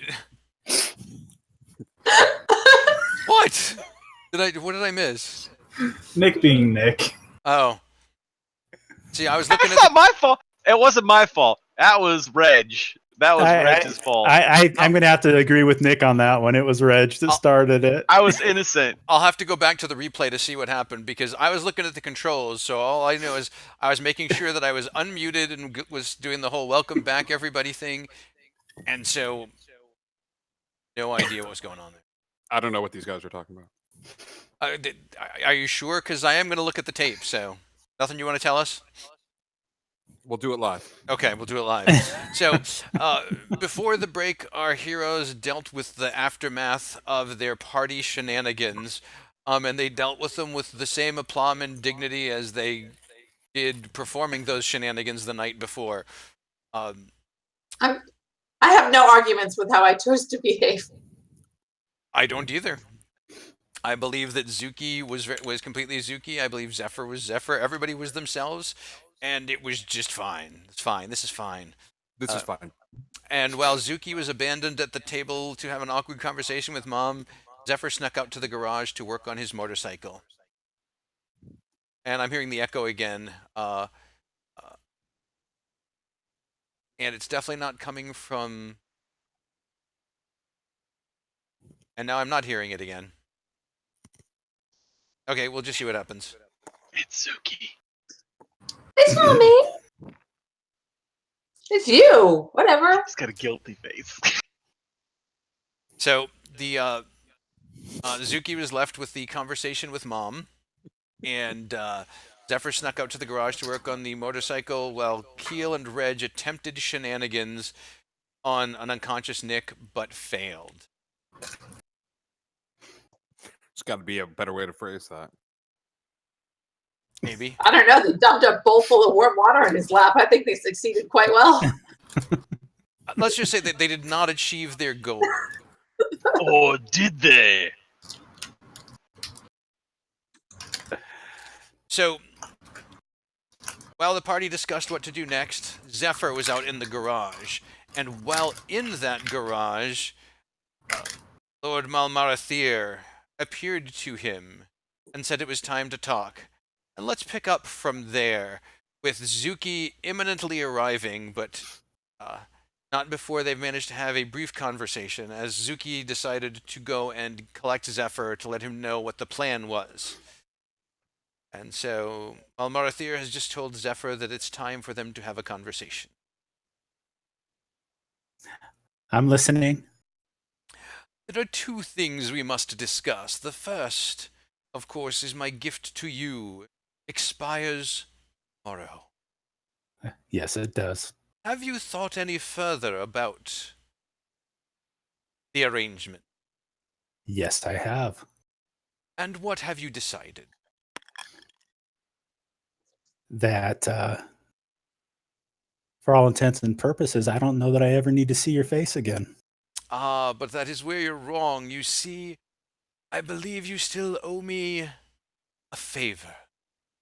And that is the second order of business that I have come to collect upon. About that favor. Oh, yes? Yeah, I was pretty distraught that day about everything that was going on at the time, and going back over our conversation and the agreement that was made, I distinctly remember having been told that I would be the hero of that day. And Indeed. I must admit that I did not feel very heroic by the end of that day. I see. So are you suggesting that we need to have our agreement arbitrated? Are you disputing my Oh, claim? most indeed I am. Oh, are you? Yes. But if you wish to have arbitration, that is your right as one of the contracted parties. I believe that arbitration is warranted. Very well, I accept. And he holds out his hand. Oh no. Where's arbitration taking place? That is not your concern. You have agreed to arbitration. You may either shake my hand as acceptance, or you may relinquish your claim.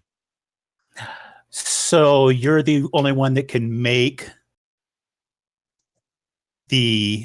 put together the arbitration? Oh no, I am not putting it together. There are rules as old as time itself that govern this process. Well, Please. let's hear the rules and explanation then.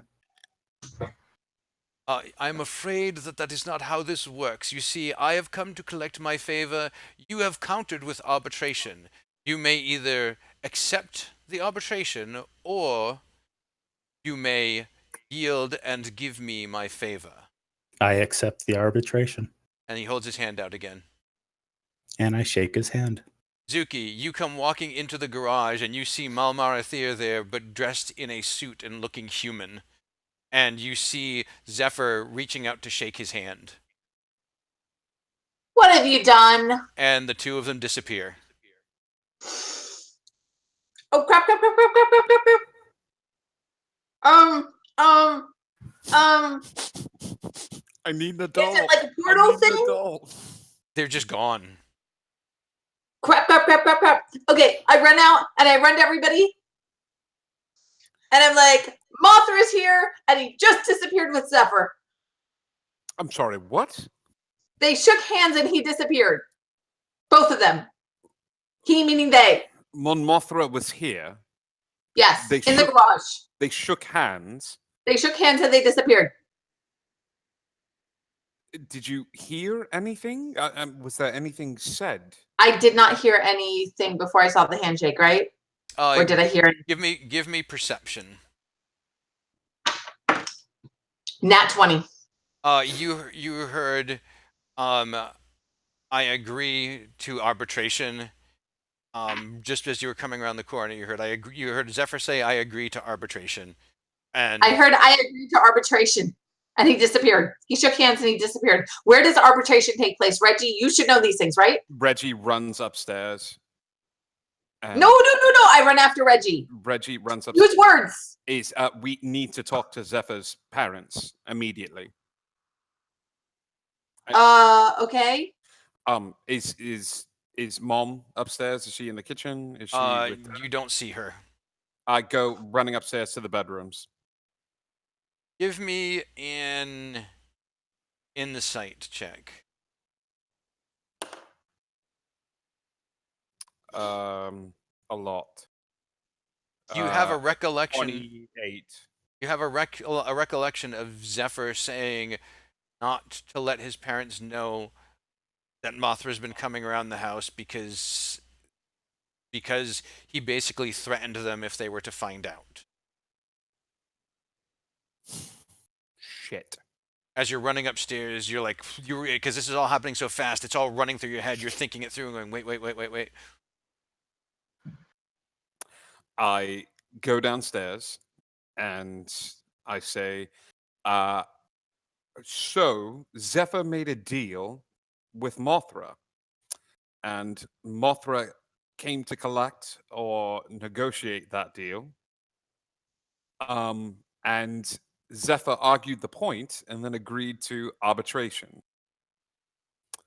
I believe because Mothra was the one who sort of accepted the deal, Zephyr set it forth, he has a little bit more control over where that arbitration takes place. Am I right in assuming that? Arbitration is always handled by the queens of the Fae Court. Right. And the only place that they will hear arbitration is in their court. Can we get there without ruffling? I can call Mothra or I can go to Summer. I understand that, but I want to know that we can get there still within the realm of hospitality. Like, is it accepted that there are witnesses or people there on behalf of the person going through arbitration? Not generally, no. The arbitration is generally between the two sides. shit. I'm due there for a lesson, and I believe that Nick might be too. Is Nick due? No, Nick is due for winter. Never mind. Zephyr is due. Okay, I could go there, but maybe one of you some people could go with me? That was really high. I don't think your voice I've ever heard it that go that I high. don't know what happened there. That was amazing. I don't know either. Love is a strange drug. Oh, she loves Zephyr. Okay. Okay. Well, I guess this takes priority. Zuki, you have a bit of a connection, right? You're actually going to Summer to spend time with the Summer Lady, correct? Yes, I believe I just said that in a really high-pitched voice. You did. I just want to confirm. Can we go now? No. You can go. You can ask permission for your friends to come along. But we are not going to show up at the court of the Summer Lady unannounced, and just die outright in a big poof of flowers and bugs. No. So you go, summon your portal. We will stay right here. If we are able to go, we should know within the next few minutes or so. I grabbed my necklace. And what was I doing before? I can't even remember. It was so long ago. I want to go to Summer. I don't remember what I say. I don't remember what I do. You click your heels together 3 times. I click my heels together and say I want to go to Summer, and then say, please, please, please. How do I get to Summer? A portal appears as you're clutching the necklace. A portal appears in the basement. And you, as you're doing this, you don't get the feeling that the words matter so much as the intention. Okay, so I try to poke my head through the portal without totally going through it and see if there's anybody there. God, there are a few summer elves playing croquet. Hi, I have an appointment here with the Summer Lady. I'm supposed to talk to someone, but I have a few friends with me. Can I bring them? You wish to bring your friends to see the Summer Lady? Well, yeah, because they have some questions, because our other friend is over here, but I'm supposed to be here, but they're not scheduled to make an appearance. Oh, what fun, what fun. Bring them. Bring them. What fun. Yes, bring them. You guys are so awesome. Thank you so much. Yeah, you guys are cool to come over. Hold on. In Yeah. my classes, my etiquette classes, is there anything that I instantly recall, because I paid such good attention, took notes and everything, that I recall about being invited or announcing or something along those lines? All of your lessons pertained to Etiquette. winter Oh, okay. and etiquette. Not reciprocal? You don't know. Was there anything that would apply to the winter that I might need to remember? Again, you don't know because you don't have any experience with summer, so you don't know if it directly translates. You can try some winter stuff and see what happens. I can only assume that they're both the same. Sure. Why wouldn't they be? Exactly. So you poke. Zuki pokes her is- head back through and says, "Guys, you can come along." Is there an etiquette thing that we should, like, in order to announce ourselves, or that we should not be invited, or there's a specific way should be invited, or etiquette based? Nothing etiquette based on that. I mean, when appearing in court, there are formal introductions and bows, and within winter, it's always important to bow slightly more deeply than a person of higher station. And so you have to know who's higher station, who's lower station, and bow accordingly. And if someone is a lot higher than you bow more deeply to show that you respect them more than someone that might be a station below. So a regular noble, you would bow to the Summer Lady, the Queen of Summer, or the Summer Crone. You would bow very deeply. At least if it works the way winter does. We can only hope. Okay, so what are you doing? I walk through the portal. Okay, Zuki walks through the portal and disappears. And she's gone. Disappears She's- completely. Wait, Wow, walks through the portal and that she's was gone. amazing. She's over here. She's at my house. What the hell? Oh, how did that happen? Go back to your house. You I don't can't have 2 beat cameras. that timing. I don't No, have That cameras. timing. That timing was That was brilliant. amazing. Zuki steps to the portal and Tracy's camera just turns off. That was fantastic. Shit. Fire just said, "Holy crap, these special effects!" Right? Okay. Yeah. Does anybody step through behind Zuki? Crap. Do I trust her enough to realize, to think that she asked the summer lady, and the summer lady's like, "Sure, bring them."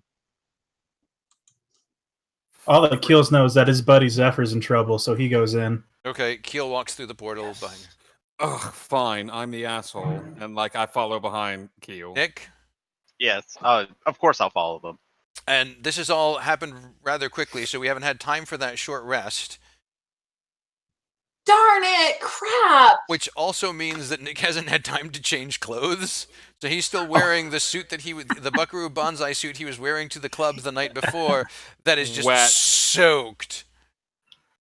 And when you get there, the summer elves look at you and say, "Is this a game? I don't know this one." Yeah, all the cool kids are doing it. Well, I would imagine you're cool because you're wet.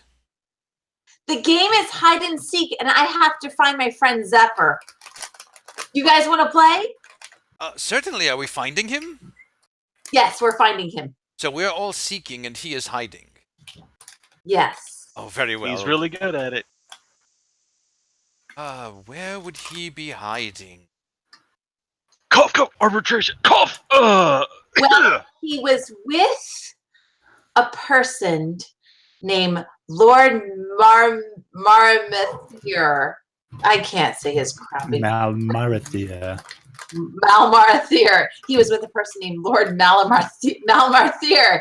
So if you know where he is, Well, he could I be. bet He could be my many friend. places. What was he doing? I don't know. They were shaking hands and then they disappeared.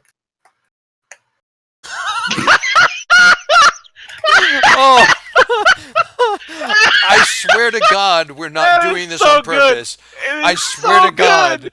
Oh, wow. I mean,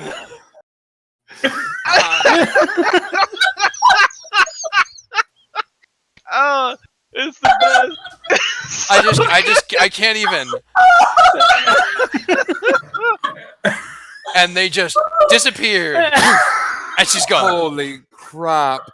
Okay, Oh, Tracy, God. Tracy, I'm gonna need you to not say things like step through the portal or disappear or Finish. anything like that for the rest of the session. Because She stepped through the portal and disappeared. Ugh. well, we could go and look at Lord Malmarathir's manor. Perhaps he is there. That would be lovely. Thank you. And so they go running off.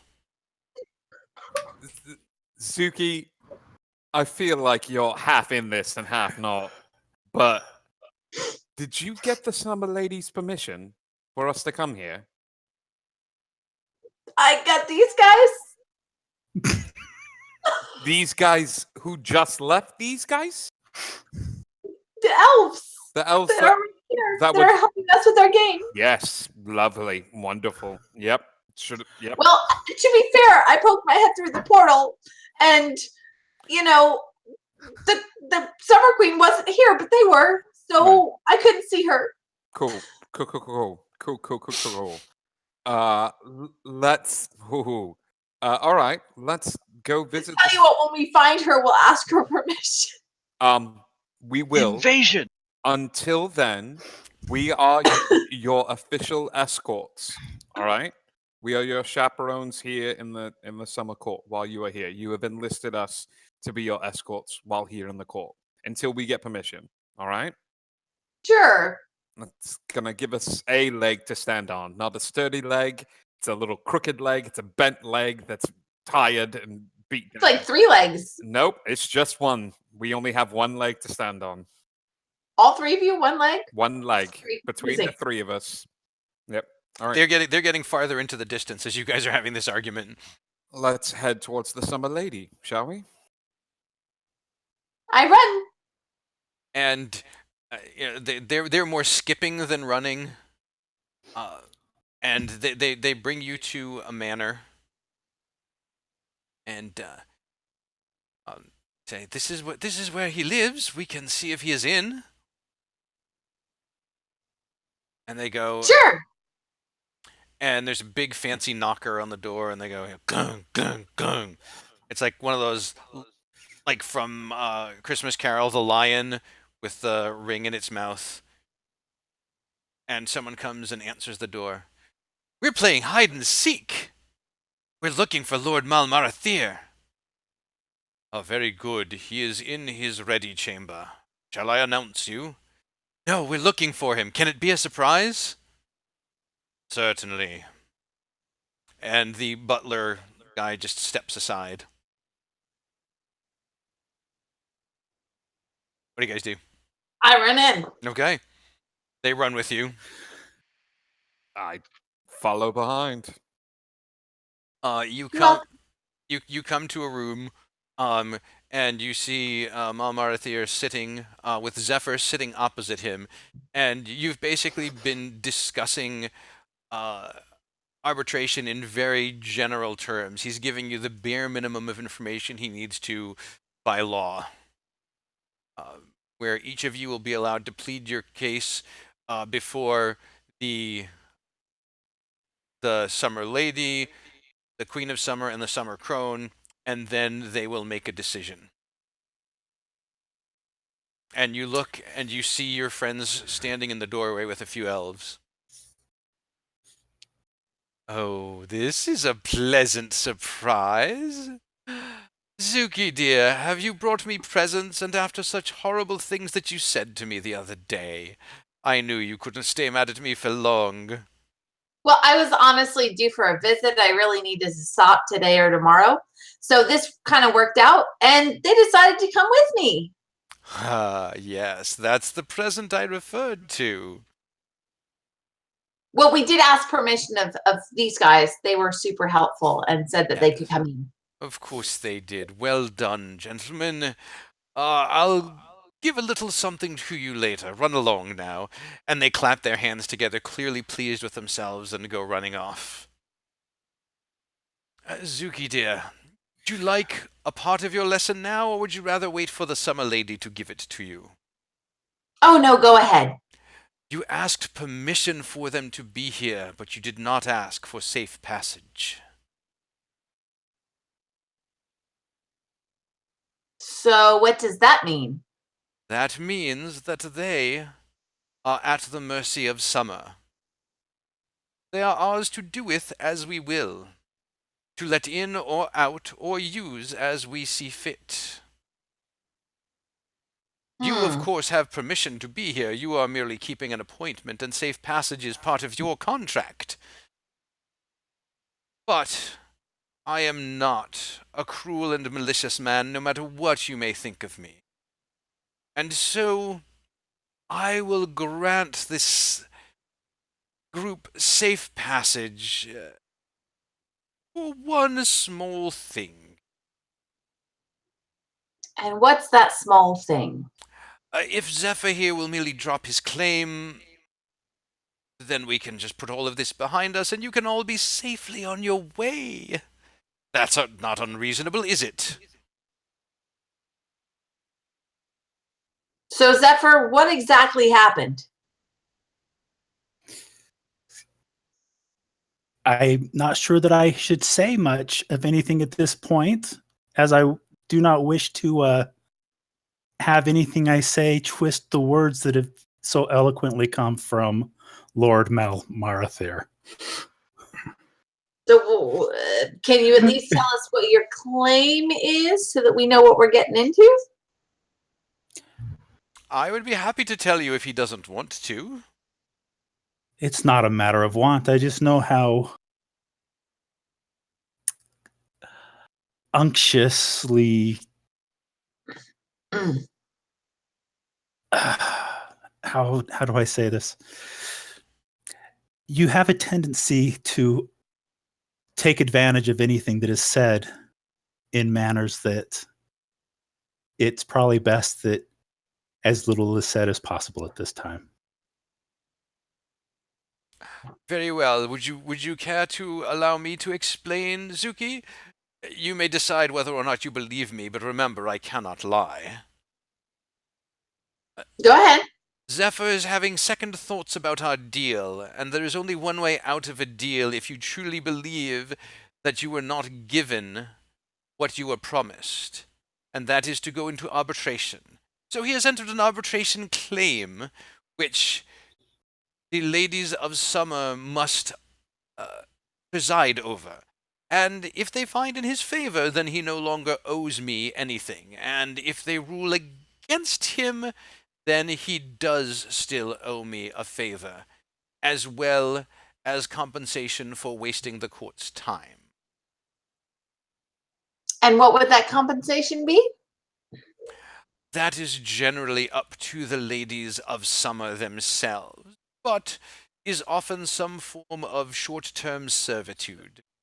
Not a favor per se, so much as a more menial task. It depends on how badly they think his claim was formed. For example, if I promised, for example, to say, remove his infirmities for a period of time, and his infirmities were not removed for that time, it would be obvious that I had cheated him.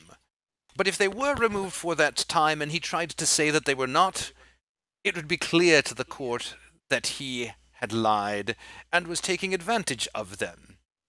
The less gray the area, the greater the penance. So it depends on how much of a gambler our young Zephyr is. Does he wish to gamble with your lives and freedom over the fact that he might win? Or does he wish to just relent and buy your freedom, forever dropping his claim? Pardon, Lord Marathir. Might we have a moment to discuss this in private? Absolutely, you may. I will excuse myself. And he walks out of the room. Guys, what do I do? I'm not gonna get you guys stuck here. No, I know. How do I not agree with this? Because I feel I do have a strong claim on what was promised and what was delivered, but I'm also learning that I'm not smart enough to know how slippery these eels can be. Well, let's talk it out. What was the deal?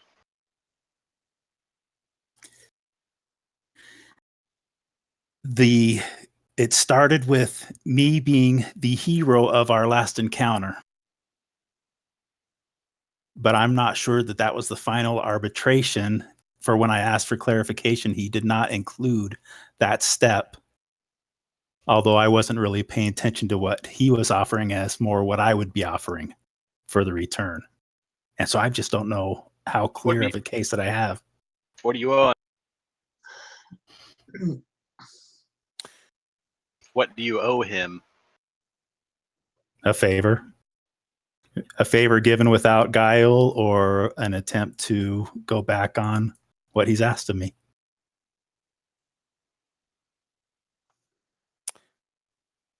Can you describe the room we're in, Brian? It's a stone room. It has windows to the outside. It's decorated with tapestries, and it has gold fixtures, candelabras, side table. Very fancy room. Is there a desk, like is a centerpiece in the room? No, this is a sitting room. There does not appear to be a desk in it. Okay. Any food or drink in the room? Absolutely. Yeah. Left out very conspicuously, as a matter of fact. Zephyr, just 1 second, and then Yes. we'll talk about this. Lord Montmartre, I'll stick my head outside of the room. He does not seem to be anywhere nearby. I was interested in some of this food. Are there any servants about? Food and drink? Uh, you don't see anybody nearby still. Okay. I will go over. What does it look like? Just water? There's water, there's wine, there's fruit. Okay. I will pour myself a glass of water Hmm. and just hold it up. Okay. And say, Zephyr, it's quite possible that you may be in a bit of a bind for this. Arbitration, if it goes well for you, has the potential to go very well, and you could get out of this favor. Arbitration, if it goes badly for you, you could wind up owing him far more than you ever bargained for and regret giving up on this decision. Right now, he has you a bit over a barrel. And you know that we would never ask you to do anything for us that would put you in danger. So it seems like the recurring theme of today, but the decision is yours. No one here can make the decision for you. I think you're just stuck between a rock and a hard place. But I like to rock. You rock with the best of them. So No, but I understand. And I thank you for your words. we've got your back. I know you do. Just you guys being here says volumes. It was actually Keel. I was like, let's hold off for like a few minutes. And then Keel just kind of jumped through the portal. And Okay. I understand. Cool. And thank you guys. All right. What do you guys do? I will, Keel, Nick, you may want to stand next to Zephyr just to show where your loyalties lie, although I don't think there's any question. Zuki, you may want to remain as impartial as you can, just with court antics. But Zephyr, you probably need to call him in. And I actually stand up and go to the door and say, Lord Malmarathir. And after about a minute, he appears. Please, will you join us? I would be delighted. I trust that you had a good conversation. We had an excellent conversation, and in my I say that the friends that I have are among the most noble and wonderful that anyone could ask for. I Malmoth, would agree. Oh, Reginald, I see. Are you going to join me in some refreshment? which you know, I know about the Fey world, and so I just need a reassurance that there's nothing wrong off about this water. I am just genuinely thirsty. There is nothing off about the water, no. So you extend this to me safely. No, I didn't say that. I just said that there was nothing off about the water. If I drink it, will it harm me? No, it will not harm you. Will it affect me in any way Yes. other than sating my thirst? Yes. I will put the glass down. Come, Reginald, of all of you, you know how this game is played. But you wish a drink of water with no strings attached. No strings attached. And in order to show good faith, when I say no strings attached, I mean no obligations, compulsions, or other affects on you beyond sating your thirst. Yes? Yes. The water Thank you. is so granted. No obligations on me whatsoever. Yeah, as the consumer of the water, there are no obligations on you by consuming that water, no compulsions on you and no effects beyond sating your thirst. The glass that I was holding? Yeah. I take it, I cheers, and I say, thank you for no obligations on my part, but I want to thank you so much for the hospitality. And Oh, I want to didn't. take a I said I didn't know. You take a sip. I did not offer you a hospitality. I offered you consequence-free water. No, you offered me food and drink in your house. And by the rules of the fairy court, isn't that the extensions of hospitality?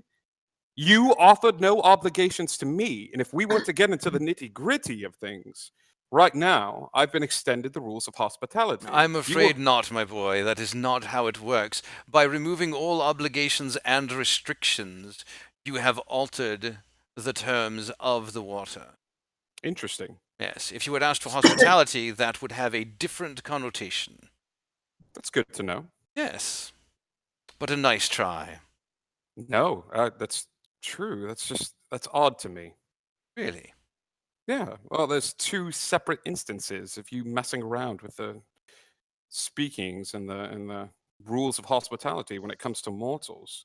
Even if you're in the right, that's two separate instances. I wonder how the summer lady's going to feel about that. Oh, well, let's go and meet her, shall we? No, Zephyr, you were speaking. Go ahead.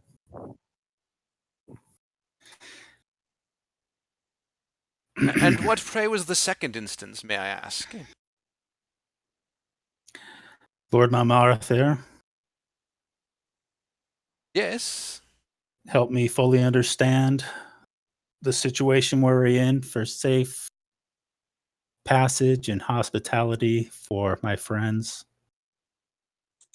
and exactly what needs to happen in this instance.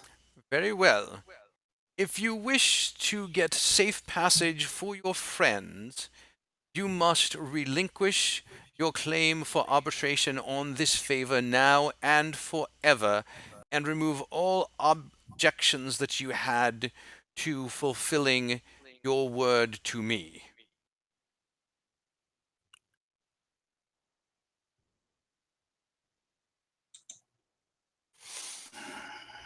It is a small thing to ask, but I feel fairly confident in my ability to win. Insight check. Sure. 28. He seems pretty confident.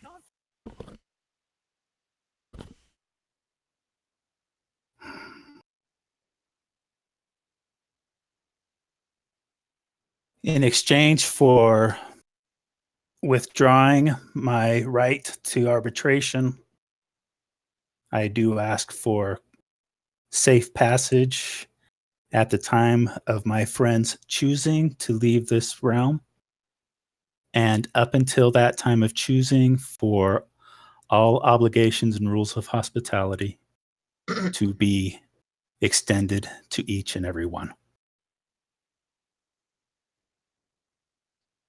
Let me mull that over.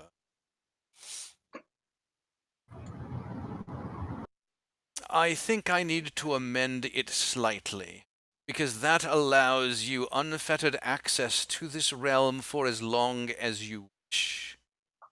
I will say instead that you have hospitality for the remainder of the afternoon, at which point all of you, with the exception of Zuki, who has a prior appointment, must depart. She may depart and can come back at a different time for her appointment, but all of you must depart before the afternoon is out.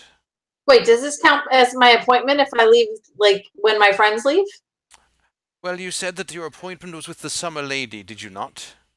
Yes. Have you met the Summer Lady? No, but as long as I meet her before my friends leave, Then doesn't that count as an appointment? It counts to me. All right.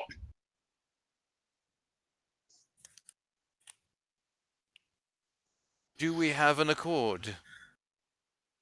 I glance over at Reggie and give him the eye. The eyebrow. He shrugs his shoulders and nods his head, yes. I agree. Excellent. Very good. Very good. All right.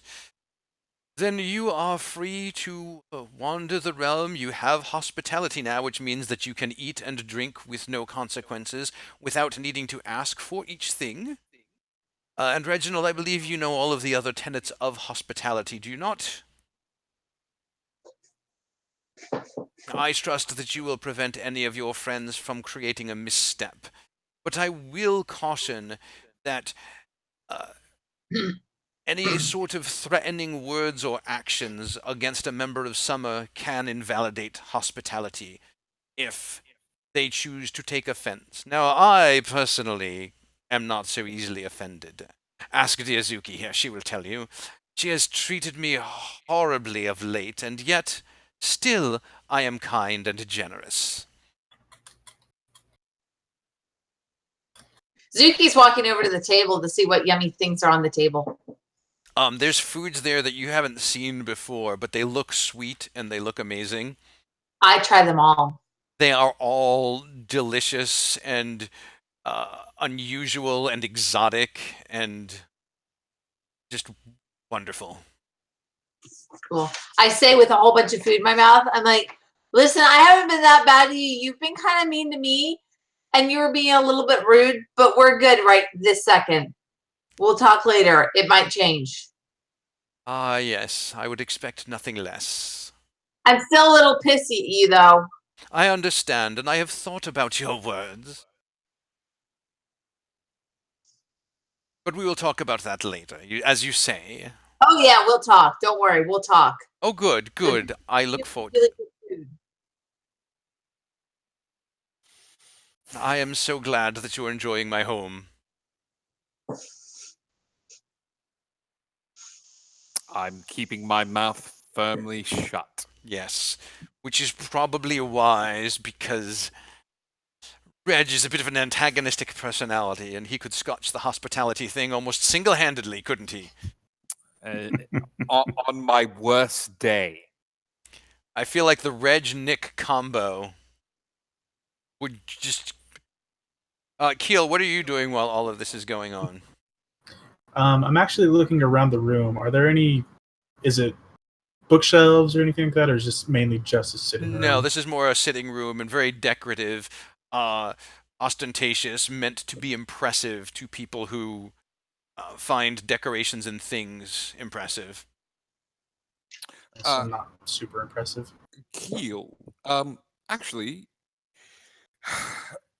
Mon Mothra, do you have a library that we may spend some time in? Why, of course. Would you like to do some research?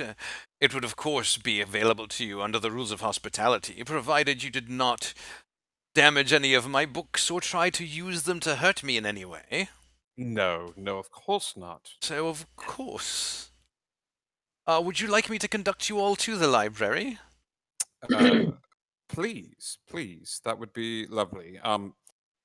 Should we, Zuki, should you go and find the summer lady and maybe spend some time with her and then come here and we can all exit from the mansion together? Or would you... That sounds way more fun than the library. There are other parts of the manor, I'm assuming. If people's tendencies go somewhere else, I would just ask you all to be on your best behavior. Yeah. So how do I get to the summer lady? I will have one of my servants conduct you there if you so desire. All right. I grab a handful of sweets on my way out. Okay.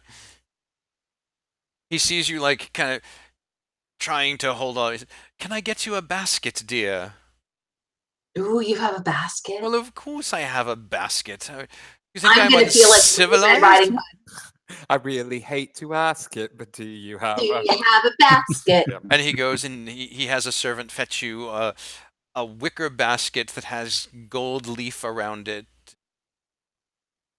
Beautiful navy blue fabric with clouds inlaid. Yes. I stuff sweets into there. You basically fill it to the brim. I just little read the whole thing. Zuki? Leave the basket here when we leave, please. Like, I can't go take the basket to the Winter Lady? No, you can take it. No, you're not going to the Winter Lady. You're going to see the. I mean, the Summer Lady. That's what I meant. No, but when we leave this realm, please leave the basket. Oh. Okay. I mean, it's really pretty, though. I know. God, it just Oh, sucks. would you doesn't it? would you like to take it? I would be happy to give it to you as a gift. Nope. No, I think we're fine here. A Thank you so much. consequence-free gift, Zuki? There's no I such. look over at Reggie. There's no such thing with him. That He is said not- consequence free, though. It's a really pretty basket. And I cannot lie, Reginald. That's very true. Have you killed any mothers today or put them in comas? No, I have not. All right. Zuki's face gets very still. She's like, I'll leave the basket here. Nicely played, Reginald. Nicely played. Good thing you don't take offense. I don't. In fact, I think I'll leave the sweets too. And she plops it down and walks out the door. And he says to Zephyr, as everyone else is going off to do things, Zephyr, you stay. God. As I had figured. It's merely we must complete our business while the others are off doing theirs. Keel, you want to head to the library? Nick, what are you Yeah. doing? I'll follow with them. Okay. I'm staying with Zephyr. Keel and Nick can head to the library. I'm not leaving. No, Reginald, I'm afraid this is private business. I understand that, but he's family. I understand that, but Then I'll be right outside the door. very well, you may wait right outside the door. I make eye contact with Zephyr, and I take my shoe off, and I flick an eye look over at Mon Mothra, and I stand right outside the door. I think he gets the idea. And he goes, and he reaches up a hand, and he pulls like this, and a curtain appears and slides across, and it shimmers. So Keel, you and Nick go to the library. You can tell me in a minute what you are researching. Zuki, you are guided to the Summer Lady. And are you, Keel, are you using any of your abilities while you're looking in the library, or are you just librarying it? I'm actually going to pull the crystal out and kind of focus my energy in there. See if I can find any in between here in the summer realm. Clever boy. Go ahead and give me an insight check.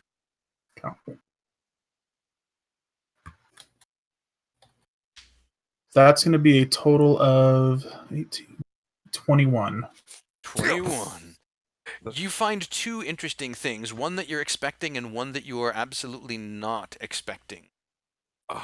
You do see some of those little tendrils of white energy moving off and out a window. So while the instability doesn't look like it's here, it looks like something may have come in here from a distance, touched by that celestial radiant energy. Can I tell specifically in the manor where that celestial is being led to or coming from? Kind of follow that trail into the manor. Well, you follow it. You're in the manor right now. You follow it, and it leads to a window, and it kind of trails off into the distance out the window. Is there like an end of the trail It go- inside the manor itself? yes, in the library. Oh, it's specifically in the library. Yes, when you were in the library, that's where you found the end of the trail. So whatever it was, came to the library and was either handled or left the way it came, because the instability isn't there. Huh. The other thing that you notice, which actually kind of catches you off guard and makes you stop looking at the other stuff, Nick has some weird aura about him and somehow feels different to you. You remember last time you did this, feeling a sense of lightness from Nick, a connection to the celestial of the universe, and now you're feeling a much darker, heavier energy coming from Nick. Can I tell specifically what kind of energy? Not really, no. It's just, it feels off to you, and you know that something has changed. Something has changed within him. Something is not the same. Okay, I'm gonna hold on to that one Right. for a later time. Yeah, no, specifically in the library. And we have rules of hospitality for the remainder of the afternoon. Yes.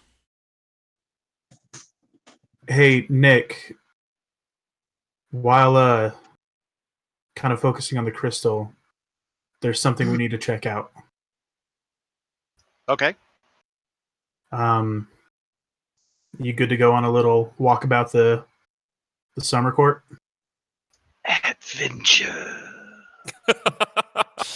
This is great. They're going to come back and relink later, and Reg is going to be, so what'd you find? What'd you see in the library? What books did you find? And Kia's going to be like, books? All right, let's shift over to Zuki and her visit to the Summer Lady. All right. You are So- led to the court of the Summer Lady, and she has a table laid out. She says, "I was so hoping to see you again soon.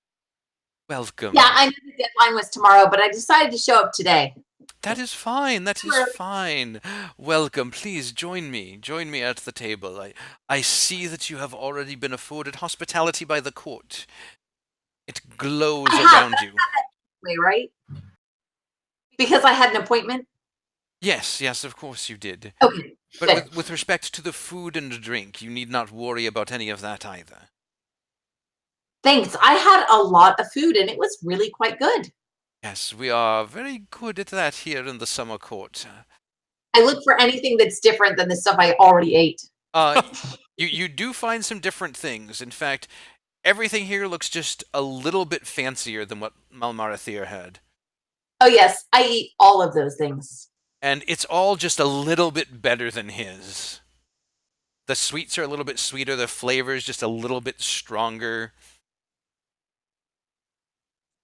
You have really good snacks here. Why, thank you. That is very kind of you. So tell me, now that you are here and ready to learn about what it means to be summer, I am sure you have observed many things about being a fae. Yes, absolutely. What have you observed about being a fae in general? And then we will talk more about summer. I didn't realize there was going to be a test. Wow. I'm not really good with tests. I didn't do well in school. Well, I didn't go to a lot of school, so I guess I didn't do well in school because I just wasn't there. So is this multiple choice? I do better on multiple choice. Could I have like a paper with multiple choice on it? Because then I can see 4 answers. It is not a test. It is merely you sharing your thoughts and feelings. There is not a right answer. There is not a wrong answer. It is merely for you to express yourself. Okay. I've discovered that you guys are really good at telling the truth, but in really warped ways that sometimes don't feel super truthful when you look back on it. Yes, that is quite true, and an excellent observation. You see, we are magically bound to tell the truth, and that can be very, very difficult.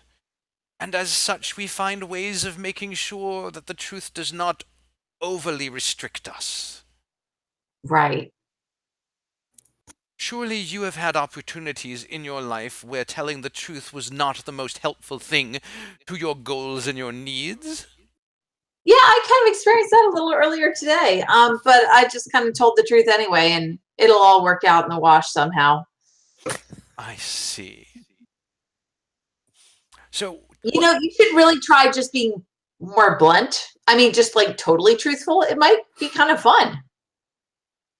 interesting. And it certainly help other people out a lot more. All right, let us try an experiment. Let us see whether this is fun or not for me. What is something you wish me to be blatantly truthful about? I want to know what happened to my mom. Your mother was caught in a curse that was meant for your father. Well, I already know that. Tell me more truth. What other truth is there? Well, Mothra did it. I mean, sorry, Malmara Thayer did it. Yes, that is also a truth. Yeah. And he won't take her out of the coma, even though he meant it for someone else, just because he wants to spite me and my dad. Are you Or sure that is that's the... what he said.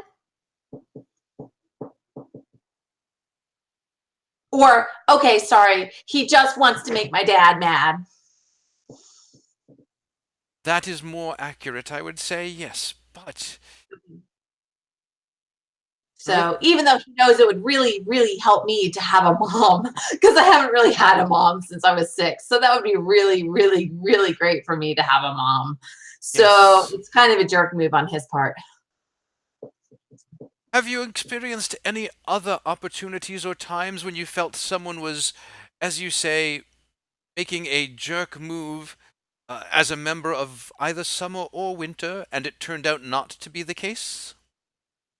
I could probably think of some if I really thought hard, but right now I'm just mostly thinking about how I'd love to have my mom out of a coma. So could you help with that? I could not help with that. My understanding is that you have everything you need, Yeah, okay. and that So what else am I supposed to be learning by being here? you are supposed to learn what it is to be summer. What does it mean to you to be summer? Yeah, well, see, I'm confused about that. And while we're being all bluntly honest and stuff, why would I need to know what it's like to be summer? Because my dad's winter. Yes, that is true. Your dad is winter. And while we're being bluntly honest, your mother is summer. I was told she was human. Who told you that?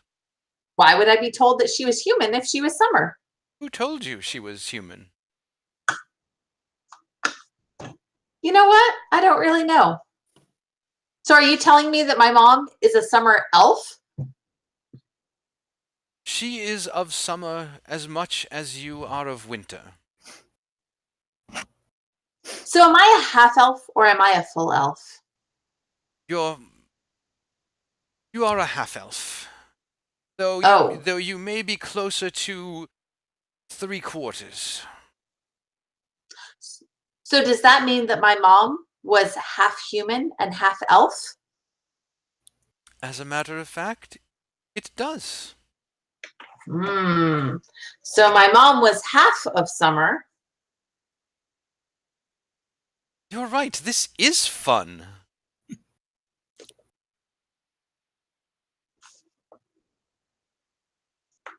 So what interest do you have in a 1/4 summer elf? How am I in any way useful to you? Well, how do you think you are useful to me? Or to us? I mean, I can't gift wrap everything for you. Think on it for a moment. Well, let me think about it. My father was of winter. My mother was of my grandmother, who to all memory was human,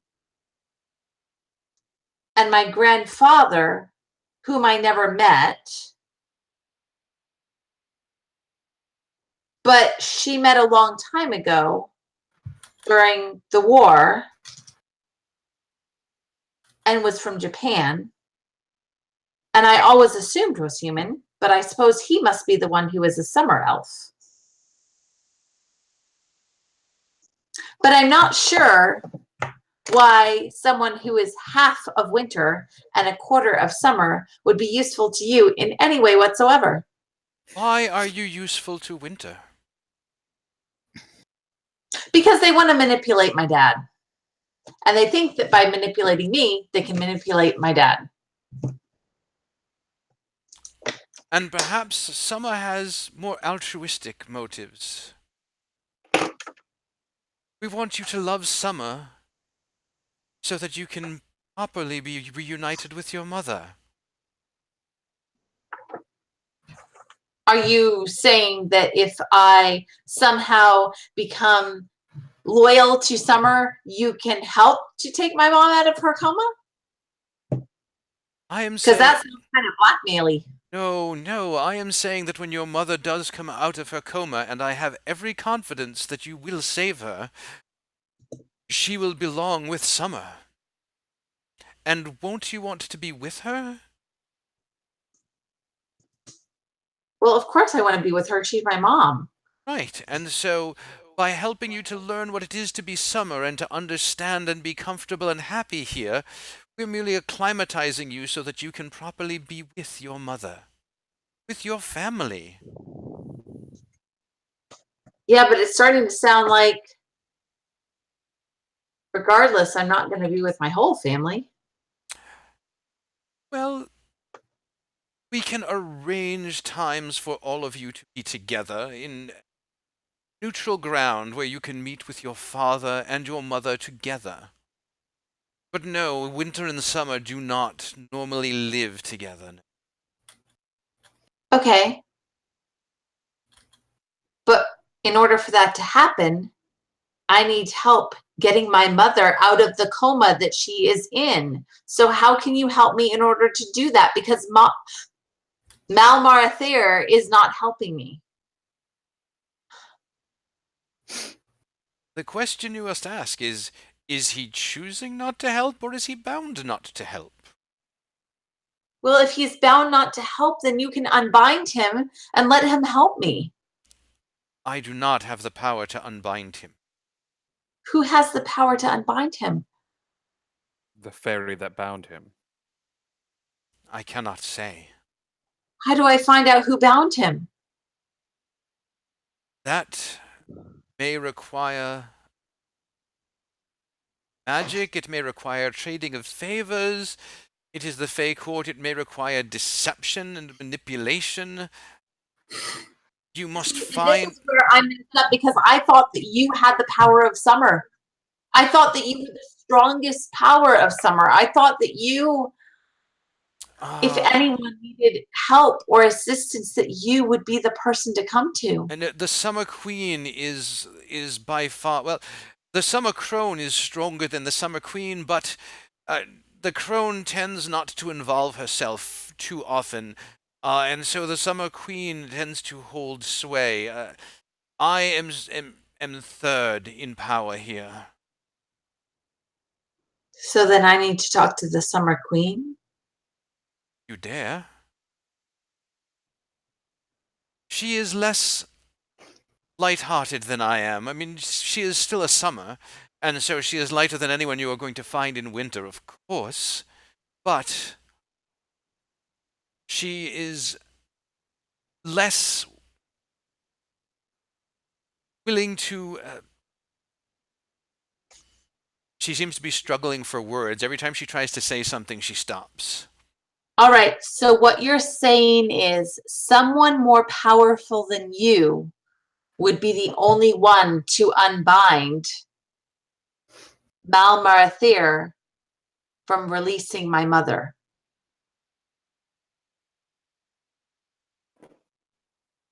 That may be a reasonable conclusion. So the only explanation is either the Queen or the Crone bound him. And since the Crone doesn't involve herself, the only explanation left is it is the Queen that bound him. So it's the Queen I have to talk to if I want my mom back. She doesn't say anything, but you see a little twinkle in her eye. Then I guess what I need to do is I need to talk to the Summer Queen. Damn it, Suki, get down.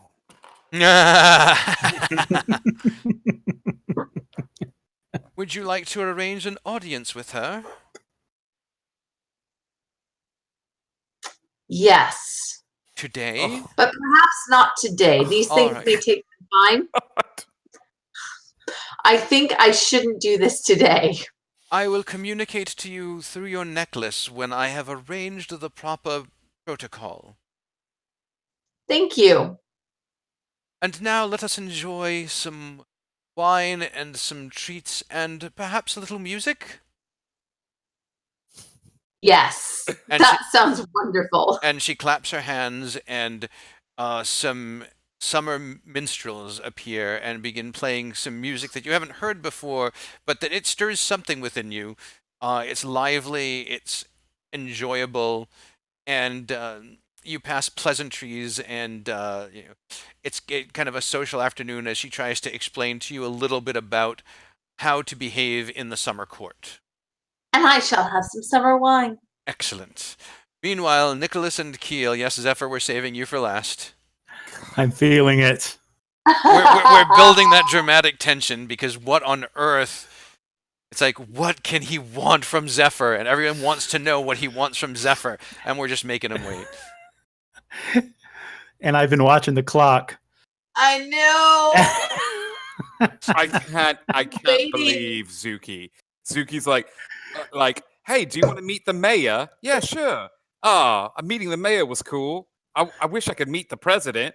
Oh, sure, you can meet the president. Oh, neat. You want to ride bikes? Like, it's just this whole like, oh yeah. And you meet the president, and it's like, oh, you want to meet the queen of the whole world? Sure. Let's have dessert. Like, it's just this complete lackadaisical, like. Because she has no sense of how None. outrageous the things she's asking for are. Like, Reg would have spit his wine out Oh, if I he would was have sitting there. I would have shit a brick. Like, if I, like, yeah, you want to meet the queen? Yeah, why not? Like, that'd be fun. You would have shit a whole wall, let's be honest. Crazy to With me. mortar. Oh my.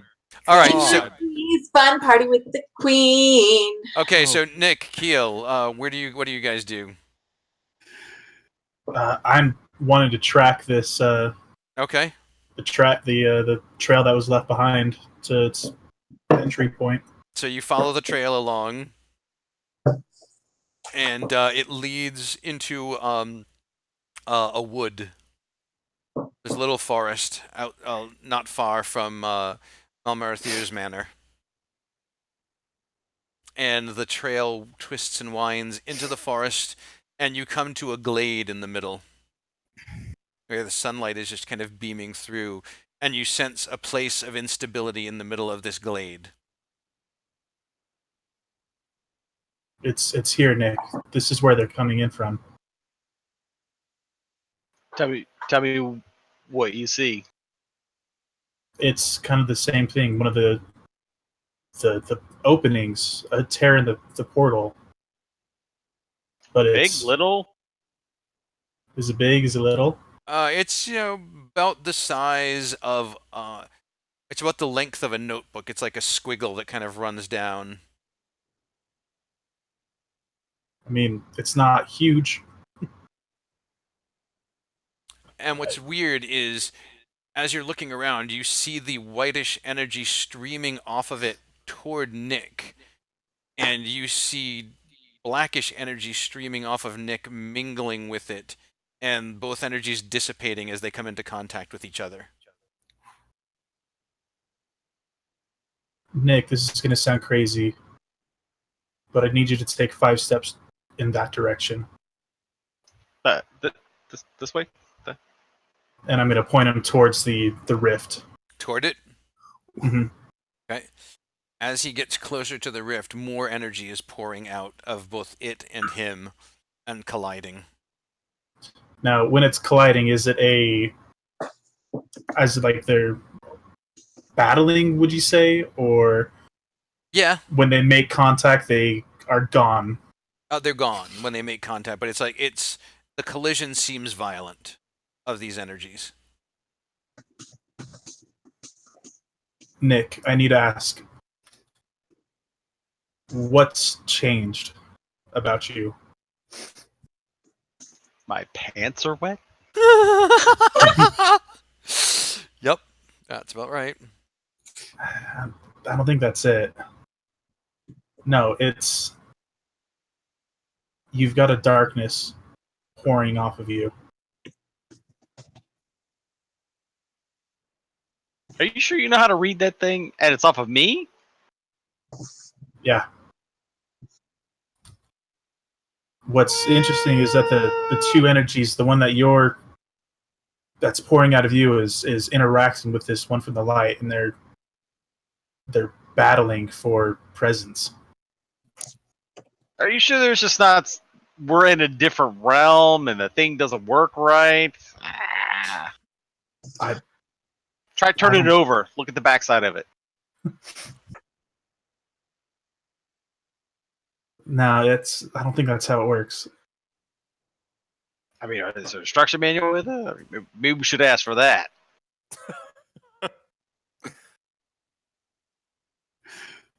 This is going to sound crazy, Nick.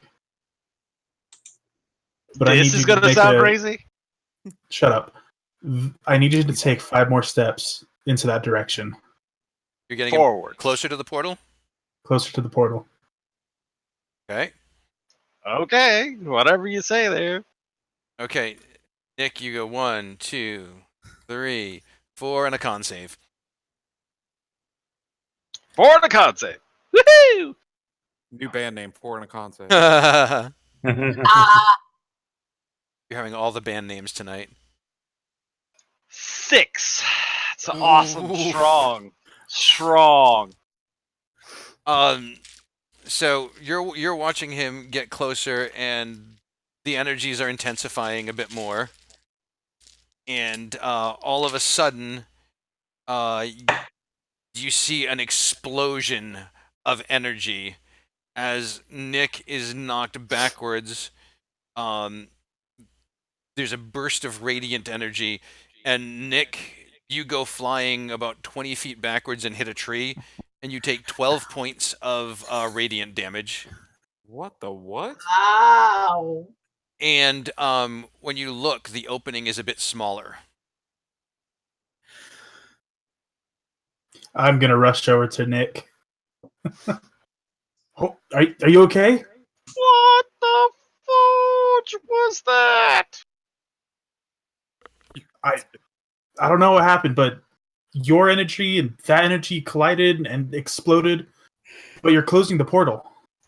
Me and a tree collided. Can we tell what time it is where we're at? The positioning of the sun and stuff? Do we have an idea that we need to... You think it might be time to start heading back toward the manor, yeah. Okay. Yeah, good idea. Why don't you fly into a tree? All All the cool kids are doing it. It's awesome. Shut up, Nick. This is huge. We figured it out. Come on, we got to go meet back up with everybody. I'll What's explain this everything on the way. wee stuff?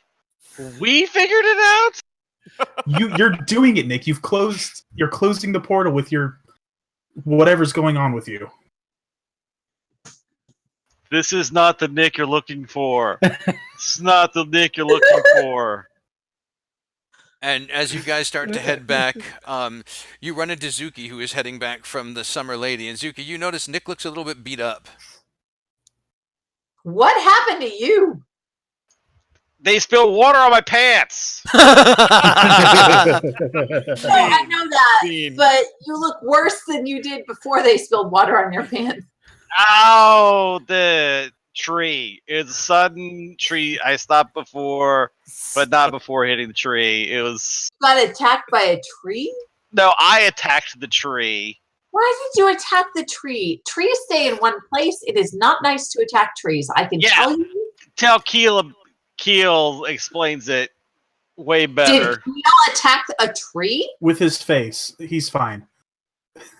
Why did he hit a tree with his face? The tree won. I did not.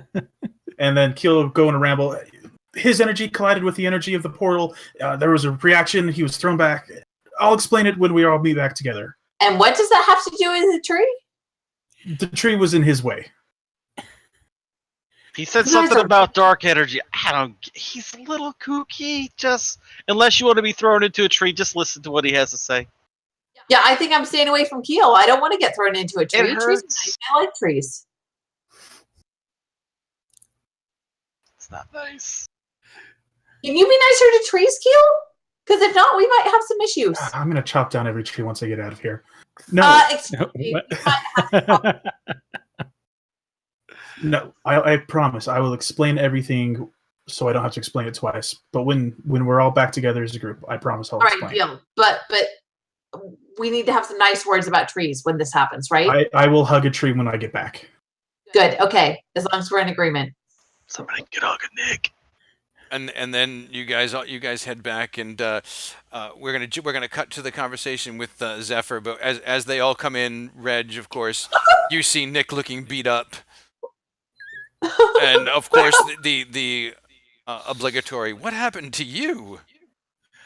Yeah. They poured water on my pants. And It's nothing. meanwhile, while you're waiting outside the door, what's interesting is you don't hear voices from inside. Instead, you hear like music, string quartet type music, almost lively madrigal type of music coming from within the room Okay. where Zephyr and Malmarathir are. Frick. So there's no way if he got in trouble, I wouldn't be able to. I Is mean, the door locked? it's just a curtain. He asked me to stay out here. He though. did. And this would constitute breaking the rules. You think it might. Yeah. Okay. Zuki. I will stay there Okay. though. But I will say, hey, now that you are back, did you do any research on the Lord of the Rock realm before we have to leave here in the library? Weaknesses, history. He's allergic to bunnies. Like, did anyone do any research while And we then- have this library? You see blank looks on everyone's faces as we cut inside the room. And so after a bit of pleasantries where he tries to ply you with food and drink, and I would imagine that you refuse it all because you're I kind of refused it all. you're just a little bit pissed off. Oh, don't be such a spoil sport. Don't be a sore loser, Zephyr. It is so unbecoming. There will be other battles. You may win some. Learn from this experience. And I just look at him. Oh, very well. You are no fun, but all right. I will tell you what it is you need to know. I am collecting my favor. Within this favor, there is only one action, but there are stipulations on it. You may tell Reginald. You may tell Keel. You may tell Nicholas. You may tell none other about what I have asked you to do.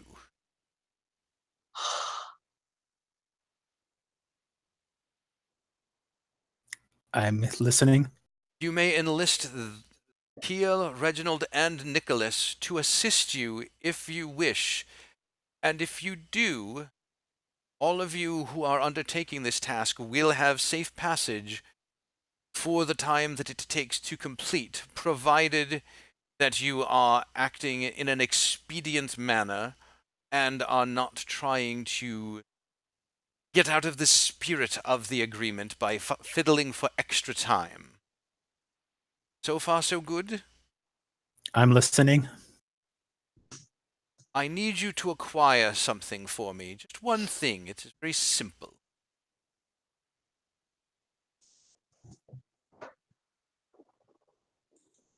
I'm listening.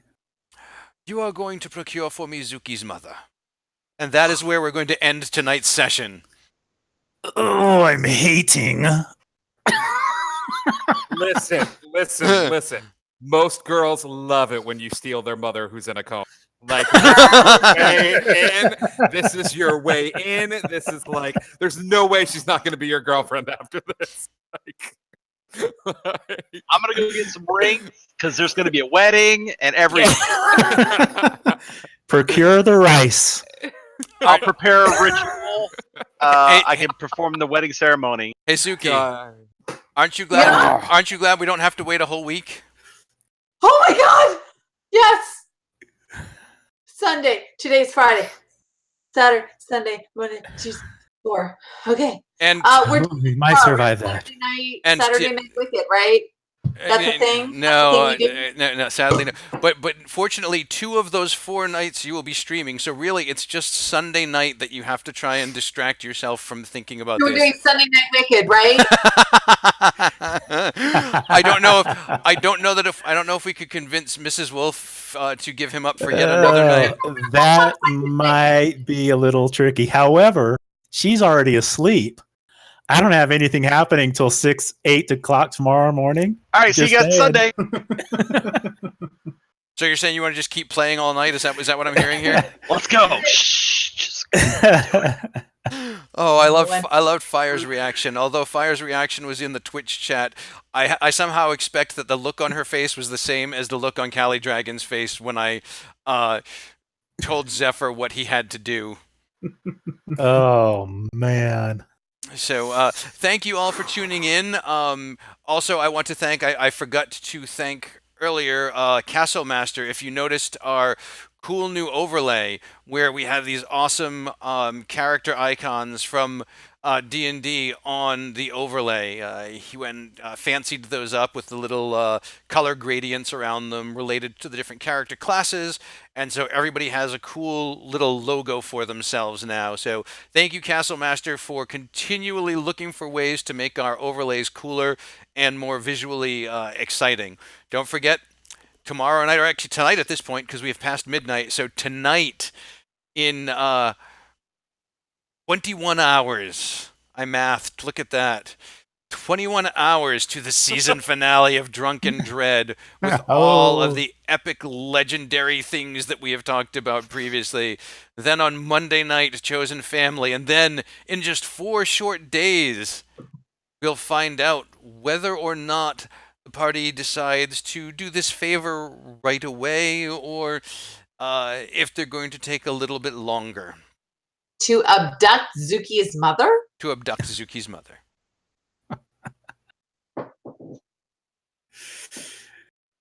Boys' night. Boys' night! Yes. Because that worked so well last time. Pit. It's gonna go over great. Yeah, Zuki, I don't... By the way, Crypt. By the way, I kidnapped your mom. Want to go out Saturday? And see her, the place where I took her. I think that's a Hallmark card. I'm pretty sure, like... If it's not, it is now. Those boys are writing really fast. Sorry I kidnapped your mom. Let's go out. All right. And see where I put her. That's right. Let me see. I'm trying to think. Follow us on Discord. Subscribe on Twitch with the little heart thing if you haven't subscribed already. Subscribe on YouTube. If you subscribe on YouTube, every time we add one of these videos from the video on demand and we export it from Twitch, you'll get a notification that there's a new one out there. You can follow us on Twitter and you'll see them that way as well. And just start sharing this stuff out with your friends. We really want to build this community and start doing things like one-shots, do some more fiasco nights. Jackbox nights, and just get you guys involved, because as much as we love telling these stories, if we didn't have you here, there'd be no one to tell it to. It would not be nearly as fun or satisfying. I mean, I'm not going to lie, we'd keep doing it, but having you guys along for the ride and reacting and experiencing the joys, the highs, the lows with us, that makes it all worth it. So from the Plastered Dragon, I'm Brian. This is the cast of Something Wicked. Thank you all. Have a great night and an even better tomorrow. Voice chat. We'll see you in voice chat. See you in voice chat.